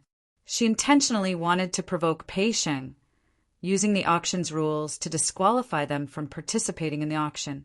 Once Treasure's Exchange House couldn't participate in the auction, Treasure's Exchange House would not be able to obtain the honor of the best exchange house. The reason why she didn't make a move earlier was because she didn't understand this rule. Part of the reason was that he wanted to see what kind of power Pei Sheng possessed, because just as they were about to walk out of the cabin to help Pei Sheng, her profound jade heart suddenly surged with a scorching feeling. The profound jade heart's power extended to her eyes. She clearly saw Pei Sheng's body, encircled by a layer of golden glow which she couldn't see through. That glow was very dazzling, and it was releasing a dense energy. It made her profound jade heart very restless. Yi Qing Luo also noticed it, other than the golden glow on Pei Sheng's body. The others, including Old Lai and Xiao Yinyan, didn't seem to notice Pei Sheng's abnormality. So she pulled the both of them back, but she had not expected. As the golden glow became more and more brilliant, Pei Sheng was actually able to use his own power to directly take down 4 men whose abilities weren't weak. She pursed her lips, looking at Pei Sheng, who had lost control. She said, "Pull him back first." Just as Qiao Yinyan was about to push open the door, his hand paused, and his expression changed slightly. "It's too late. City Lord Lu and the Executive Elder are here." Yi Qing Luo looked over. City Lord Lu, who was dressed in a dark robe, and 2 old men who looked like immortals walked over quickly. When the 3 of them arrived, the onlookers cheered as they watched the show. City Lord Lu is here. The Executive Elder is here. The crowd dispersed, making way for City Lord Lu and the 2 Executive Elders. Amidst the hustle and bustle, Pei Sheng seemed as if he didn't hear it, and he still fiercely and barbarically punched the man who was on the verge of death. That ruthless look. It was like a beast that had been trapped for a long time. His entire body exuded a horrifying, evil aura. "Stop! Stop! What's going on?" When City Lord Lu walked over, he saw that Pei Sheng was still acting tyrannically. His face darkened, and he walked over with a stern roar. However, before he could get close to Pei Sheng suddenly raised his head, and a pair of bloodshot eyes, like a wild beast, stared fiercely at him. City Lord Lu was so shocked that his footsteps halted as his expression changed. Chapter 36:48. Pei Sheng's action was obviously challenging the authority of the Executive Elder and Governor Lu. Under the watchful eyes of the crowd, their faces darkened. Pei Sheng half knelt on the ground, one hand holding the man's collar, his fist full of blood. As he raised his head, his eyes were bloodshot as he glared at the person in front of him. It was as if he did not hear their words at all. The two executive elders looked at each other. Suddenly, he clenched his hands into fists and simultaneously moved towards Pei Sheng's left and right. His fingers were like eagle claws as he grabbed Pei Sheng's shoulders. A golden light flashed in Pei Sheng's eyes. The vicious aura of a trapped beast became more and more intense. The crowd could not help but sigh. Obviously, he was going to fight with the executive elder. TSK, they did not know which trading house dared to ignore the executive elder of the auction and even fight with him. There was such a wonderful show in this year's auction. It was a worthwhile trip. Just as the two executive elders approached Pei Sheng's aura surged. Suddenly a hurricane came. Then a white figure appeared in front of Pei Sheng, blocking his way. One on the left and one on the right, it held the arms of the executive elder. At the same time, a sweet voice sounded. "Executive elder and Governor Liu, please forgive me." Everyone looked in the direction of the voice.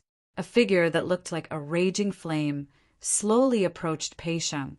The girl's red clothes were burning like fire. She had an outstanding temperament, and her every move revealed an aura that made people feel pressured. When everyone wanted to see the girl's face, it was covered by a white veil. However, the white veil was half covered, which made the girl more beautiful and unparalleled. "Miss, be careful of that person. He's not normal." Someone reminded the girl, who was approaching Pei Sheng out of good intentions. However, in the next moment, his eyes widened in shock. The girl slowly walked to Pei Sheng's side, bent down slightly, and covered Pei Sheng's head with her slender white hand. The aura of the man who was like a trapped beast was calmed down bit by bit. In the blink of an eye, the ruthless man had already let go of his hand. He swayed his body and got up. When Pei Sheng left the man who was violently beaten to death, a few men at the side immediately rushed forward and dragged him to the side. While dragging, he stared at Pei Sheng cautiously. He made sure that Pei Sheng didn't do anything. Only then did he feel relieved. Everyone's gaze fell on the young girl in unison. He seemed to be thinking about the girl's identity. Look at that man who was a head taller than the young girl. Just now, he was so fierce that even City Lord Liu didn't dare to approach him. At this moment, it was like an obedient pet, standing obediently behind the young girl. "Let go of me." Suddenly, an angry voice broke everyone's suspicions about the young girl. He shifted his gaze. Only then did he realize that just now, when the two executive elders wanted to hold Pei Sheng down and stop him from hurting more people, Pei Sheng's expression suddenly changed. It seemed like he had been intercepted, a single person intercepting two executive elders. How could they not pay attention to such a shocking thing? It seemed like ever since the red-clothed girl appeared, all of their attention was involuntarily focused on the young girl. That red-clothed girl was simply poisonous. Everyone's gaze fell on the person who intercepted her. That person was wearing a gray robe that hung loosely on his body. His hair was neatly combed, but still a little messy. Chapter 3649. But on that person's robe, there was a huge prison word. Everyone's expression changed as their eyes were filled with shock. Even the executive elder, who flew into a rage out of humiliation, turned pale. So, he was from the Hell Palace. No wonder he could block the two executive elders with his own power. Senior Hell Palace. The executive elder spoke with an ugly expression. "I didn't know that Hell Palace Senior was coming. Please forgive me for not going out to welcome you." After everyone heard the executive elder's words, they confirmed that this person in front of them was indeed from the Hell Palace. All of them were so shocked that they took several steps back. Their faces were filled with terror as they stared at Old Lai, as though they had seen some kind of dreadful beast. City Lord Liu saw Old Lai coming out and immediately went up to him with a smile. "Hell Palace Senior, please calm down. Please calm down. It's just a small misunderstanding. Please let go of the two executive elders first. In front of so many people, the executive elder of the auction was held in such a position by a person, unable to resist or move. It was really damaging to the auction's reputation. Especially, this was without embroiling City. If they infuriated the Hell Palace Senior, in this auction, they would create a huge ruckus. The one who would suffer in the end would be him. He absolutely must not mess up this auction. City Lord Lu smiled along. Old Lai shot a glance towards Yi Qing Luo's direction. Seeing Yi Qing Luo nodding, he released his hands and clapped his palms. We are all civilized people. Don't make a move so easily. Civilized people? People from the Hell Palace had the cheek to call themselves civilized people. He was cursing wildly in his heart, but he still hung a smile on his face as he nodded in agreement. What Hell Palace Senior said is right. We are all civilized people. Old Lai snorted and ignored City Lord Lu's fawning as he walked towards Pei Sheng's back and directly stretched out his hand, pulling Pei Sheng's ear. You brat, where did your brute force come from? I actually didn't realize that you have such an ability. Pei Sheng's handsome face surfaced a layer of sullen anger. His eyes were red as he stared at the man who had fainted on the ground. I don't care how he humiliates me, but he shouldn't have said that about my father. Those three men instantly reacted. No wonder Pei Sheng didn't hit anyone. Just focus on that kid and beat him up. Just because of that brat's words. Pei Sheng wanted to learn from his father, that swindler. This caused Pei Sheng to go crazy. Ahem. It's just a misunderstanding. It's fine, it's fine. City Lord Lu coughed lightly and tried to smooth things over, but not waiting for him to finish. However, the girl's clear and sweet voice suddenly became a little cold. The girl tilted her head slightly and looked at Pei Sheng with a cold expression. She asked, from your tone, it seems like you didn't do anything wrong, right? Pei Sheng met Yi Qing Luo's gaze, but it only lasted for several breaths before he shifted his gaze away. But his neck was raised high. He seemed to be saying that he didn't think he had hit the wrong person. Yi Qing Luo laughed. Right, you didn't do anything wrong. After venting out the resentment in your heart, no one dared to insult your father anymore. You feel that you're very powerful, right? Let's do it this way. In the future, if anyone says anything bad about your father, you can go up and beat them up until they are convinced. Beat them up until they don't dare to insult your father. How about that? Pei Sheng's body stiffened, and his pale face started to flush red. A pair of wandering gaze floated towards Yi Qing Luo's face from time to time. Chapter 3650. Pei Sheng pursed his lips into a thin line. Yi Qing Luo crossed her arms over her chest as she gave him a glance with a smile which didn't look like a smile, her expression indifferent. The entire second floor fell into silence. No one spoke to break the stalemate.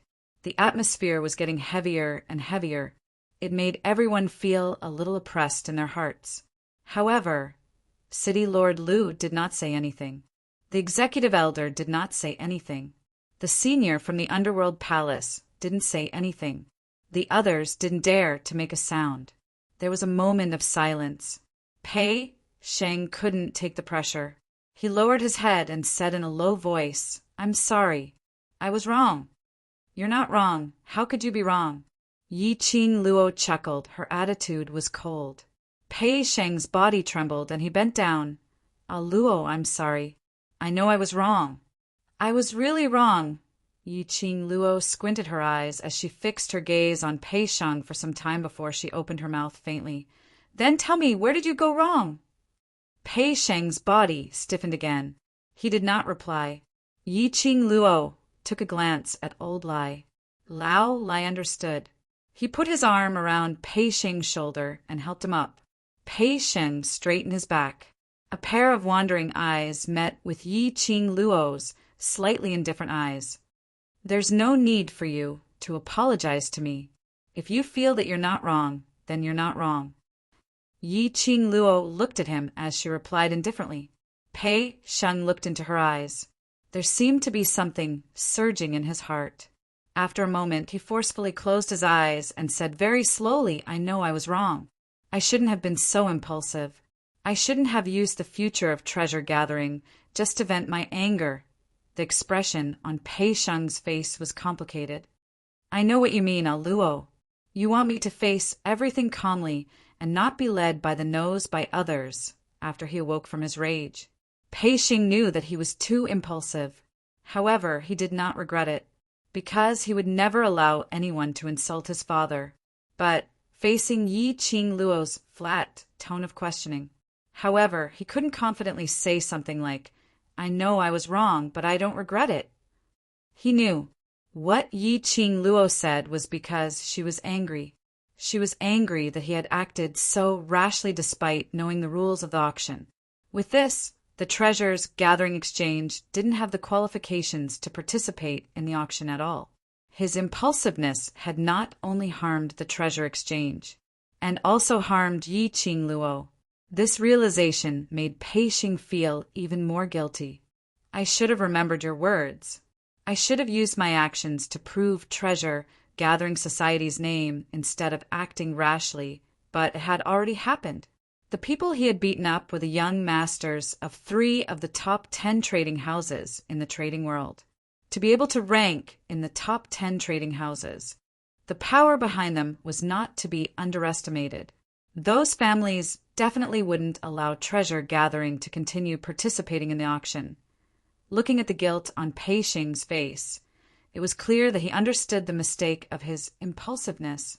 The expression on Yi Qing Luo's face eased up slightly. She leaned forward and gently patted Pei Sheng's shoulder. He seemed to be comforting Pei Sheng. As she approached Pei Sheng, she lowered her voice and said to Pei Sheng, You should know that you are now representing the entire Treasure Assembly Exchange.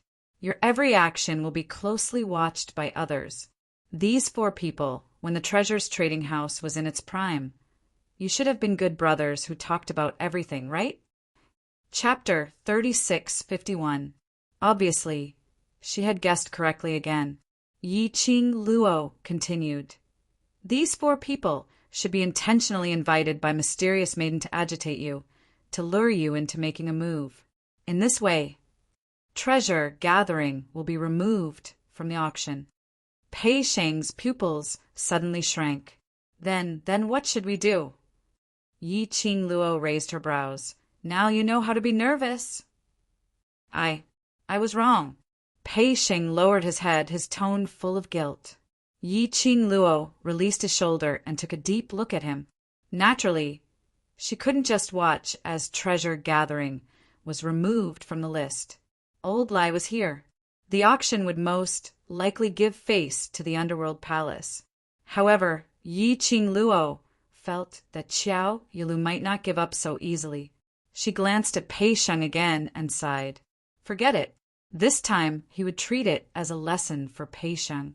Being able to change the fact that he would go berserk and ignore the consequences whenever he heard insulting words about his father was not a bad thing. However, before this, she still had one more thing to settle. Right? Don't blame Boss Pei, Miss D. I'm afraid this is just a misunderstanding.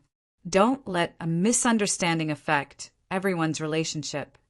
Seeing that Yi Qing Luo had stopped reprimanding Pearson, City Lord Lu immediately spoke up to smooth things over.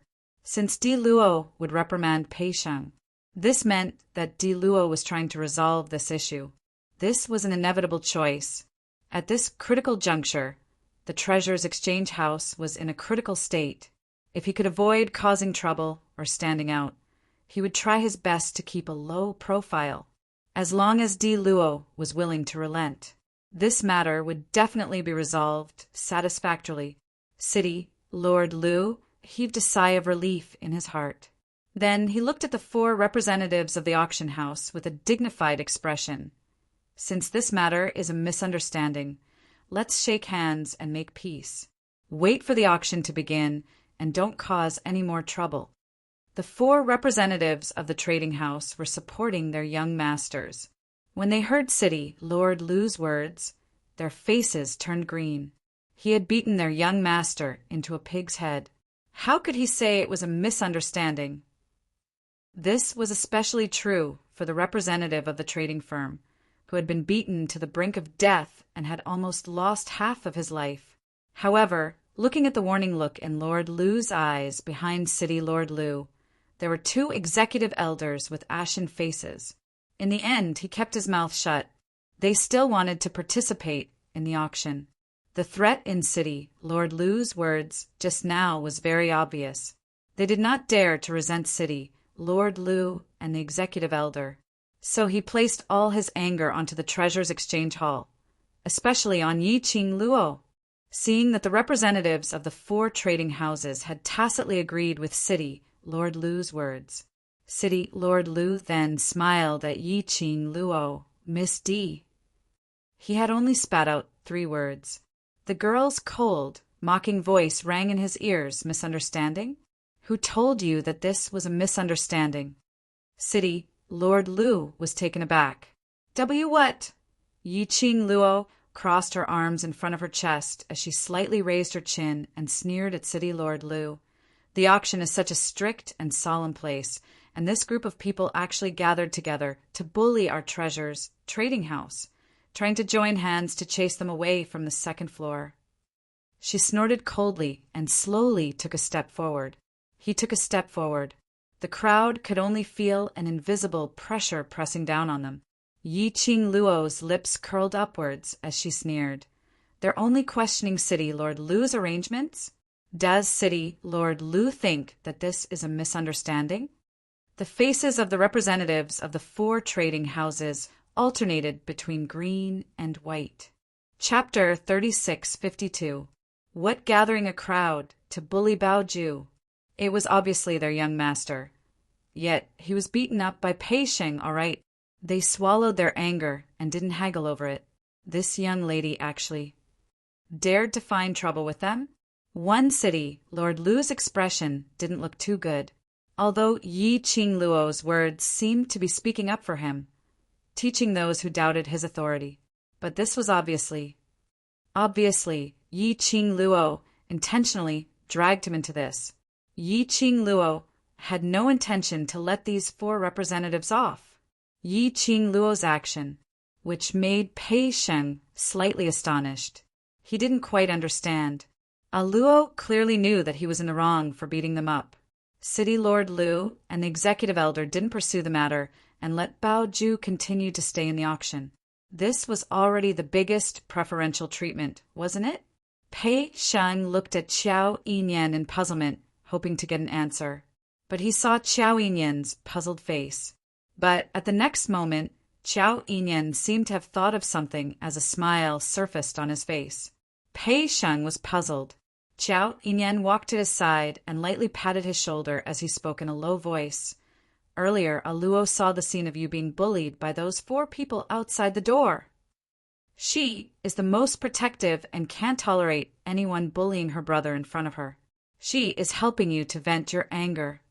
Qiao Yinyan's words made Pei Sheng stunned on the spot. His eyes widened, and there seemed to be something churning in his heart. Luo did it for him, so she did it in this way.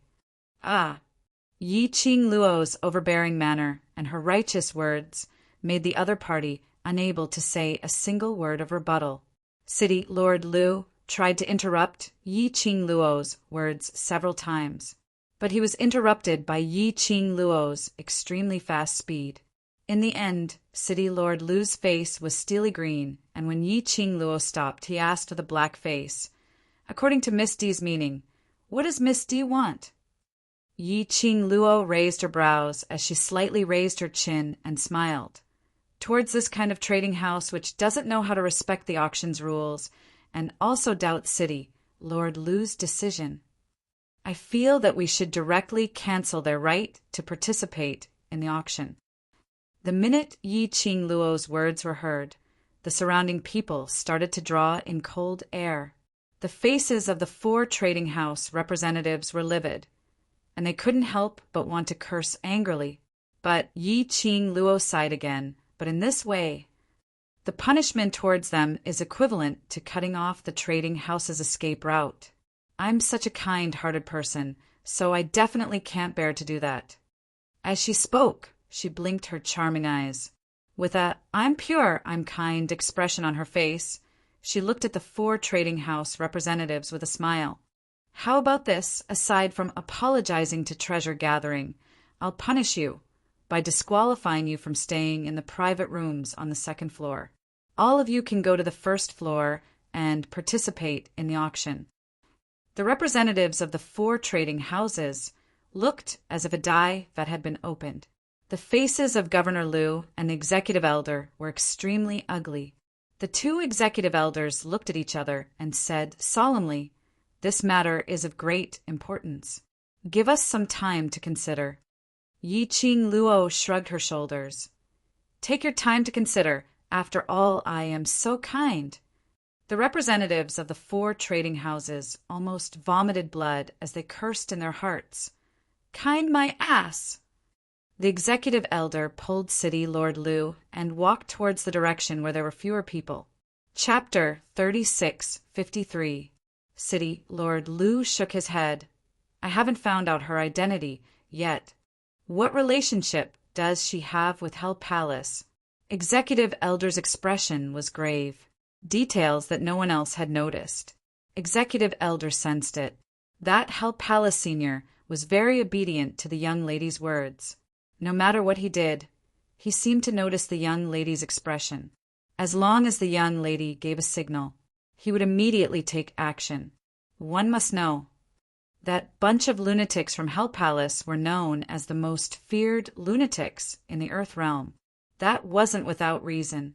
That bunch of lunatics had no rationality at all. They acted according to their own interests. Every powerhouse in the Earth realm wanted to climb up to Hell Palace, but at the same time, they were afraid of Hell Palace. There was no one who could make the Hell Palace's lunatics treat them with respect. That young lady was someone who could order people from Hell Palace around? Who on earth was she? Before they were clear about this matter, the 2 executive elders didn't dare to show any unhappiness towards Yi Qing Luo. City Lord Lu's expression turned ugly as he glanced at Yi Qing Luo, who was standing not too far away with an indifferent attitude as he clenched his fists. "I heard from Hell Palace's senior that the young lady named Di Luo is their Hell Palace's distinguished guest." Hell Palace's distinguished guest? Executive elders' brows creased tightly. What kind of distinguished guest could Hell Palace have? Who could make Hell Palace's people treat them as a distinguished guest? I'm not too sure about the exact situation. City Lord Liu had some suspicions towards Yi Qing Luo, but after this period of observation, Hell Palace's attitude towards Miss D is absolutely not fake. Executive elder exchanged glances. If it really implicates Hell Palace and messes up the auction, this is not just our executive elder's responsibility. City Lord Liu nodded. On account of Hell Palace's face, we'd better try our best to satisfy Miss D's request. If they made Hell Palace's senior unhappy, Hell Palace came to create a scene. This year's auction would definitely turn into a joke. All those who were in charge of the auction had to bear this responsibility. They didn't want to be the scapegoat. It was better to turn a big problem into a small one and a small one into nothing. At most, after this matter had ended, they would personally talk to those powerhouses behind the exchange. They would personally talk to them. Those forces would more or less give them some face. Pay more attention to the treasures gathering exchange hall, so as to avoid any other strange occurrences during the auction. After the executive elder made his decision, he gave a few more instructions. City Lord Liu replied. The 3 of them returned together to Yi Qing Luo and the others. Yi Qing Luo looked at them, smilingly. Between her long and narrow eyes light flowed, like rippling streams of light, shining resplendently. It was a smile that could topple a city. However, when City Lord Liu and the 2 executive elders saw this, they felt their chests tighten. Ahem, after our discussion, We feel that Miss D's words make sense. City Lord Lu cleared his throat and announced the decision of the three of them. When the words left his mouth, the faces of the representatives of the 4 trading houses immediately darkened as they stared at City Lord Lu in disbelief. He was about to open his mouth to argue. Suddenly, a cold and dignified voice stopped City Lord Lu from continuing. Wait! Along with the sound, a hurricane swept through the corridor on the 2nd floor. Following that, 2 figures appeared before the crowd with lightning speed. 2 figures, one tall and one short, one slender like a Lolita. Chapter 3654. The tall, slender woman's cold and arrogant voice resounded. It's not easy to determine who is right and who is wrong in this matter. The air around the 2 of them dissipated. The figures of the 2 people were revealed. The 2 of them were dressed in lotus green robes, and their auras were very strong. Moreover, their expressions were extremely arrogant and unapproachable. City Lord Lu's expression changed slightly upon seeing the 2. He secretly exchanged a glance with the executive elder. Then he cupped his hands at the 2 of them without any change in his expression. Hall Master Ji, Hall Master Lu, why are you 2 here? If we don't come, are we going to allow the 3 of you to casually sentence the other trading houses? The lady sneered as she shot a cold glance towards Yi Qing Luo's direction. City Lord Lu had an awkward look on his face. The executive elder also felt a bit awkward and didn't retort. The appearance of these 2 people immediately controlled the rhythm of the entire situation. This boldness made Yi Qing Luo couldn't help but take a few more glances. These 2 are the hall masters of the Ling Long Palace's branch, Qiao Yinyan explained. Generally speaking, the auction assembly is formed by the executive elder and the Ling Long Palace's branch hall. Then there was the city lord of the main city where the auction was held. The CEO was in charge of all the rules and procedures of the annual auction. In other words, they were the representatives of the rules and laws. As for the Ling Long Palace's branch hall, it is responsible for the safety and order of the auction. In other words, one was civil and the other was military. This was because the Ling Long Palace was a place to nurture the Empyrean fairy. It was a mysterious existence. The people from the Ling Long Palace's branch were in charge of the safety and order of the auction. Basically, no one dared to play tricks in the auction. In the past, there had been cases of people killing and robbing people before and after the auction. All of them were chased to the ends of the world by the Ling Long Palace's branch hall, and in the end, they died without a complete corpse. After listening to Qiao Yinyan's explanation, Yi Qing Luo's expression congealed. Linglong Palace, the palace of Linglong that nurtured Qiao Yilu. This meant that they had come with ill intentions. Moreover, it could be seen, whether it was City Lord Lu or the executive elder, when facing the 2 hall masters of the 2 halls, Zhang Xian's expression changed. His arrogance was suppressed to a very low level. It was as if he was afraid of something. Yi Qing Luo tilted her head as she directly asked the doubt in her heart. Qiao Yinyan glanced in the direction of the hall master and executive elder and said, "They're afraid of the Linglong Palace, a place that could cultivate the Empyrean fairy. Naturally, it was not an ordinary place. When the people of the Earth Domain faced the Linglong Palace, the Earth Domain's people had no choice. It was like facing the 4 great sects of the Nirvana realm. A kind of fear and respect had been born in his heart. Looks like my pretentious act is going to fail." Yi Qing Luo raised her eyebrows and said with a chuckle. Qiao Yinyan's expression was still very calm. "You don't seem to be panicking." Yi Qing Luo shrugged her shoulders. "I'm in the right. Naturally, I won't panic." While the 2 were talking, those 2 hall masters had already sized Yi Qing Luo up from head to toe. The eyes of the lowly hall master Lu were filled with disdain and mockery. She ridiculed as her red lips curled upwards, as her lively and adorable big eyes sparkled with a chilly luster. The treasure trading house had seriously injured the representatives of the other 4 trading houses, and even fell into a coma. Don't tell me that the person in charge of the treasure trading house doesn't intend to say anything?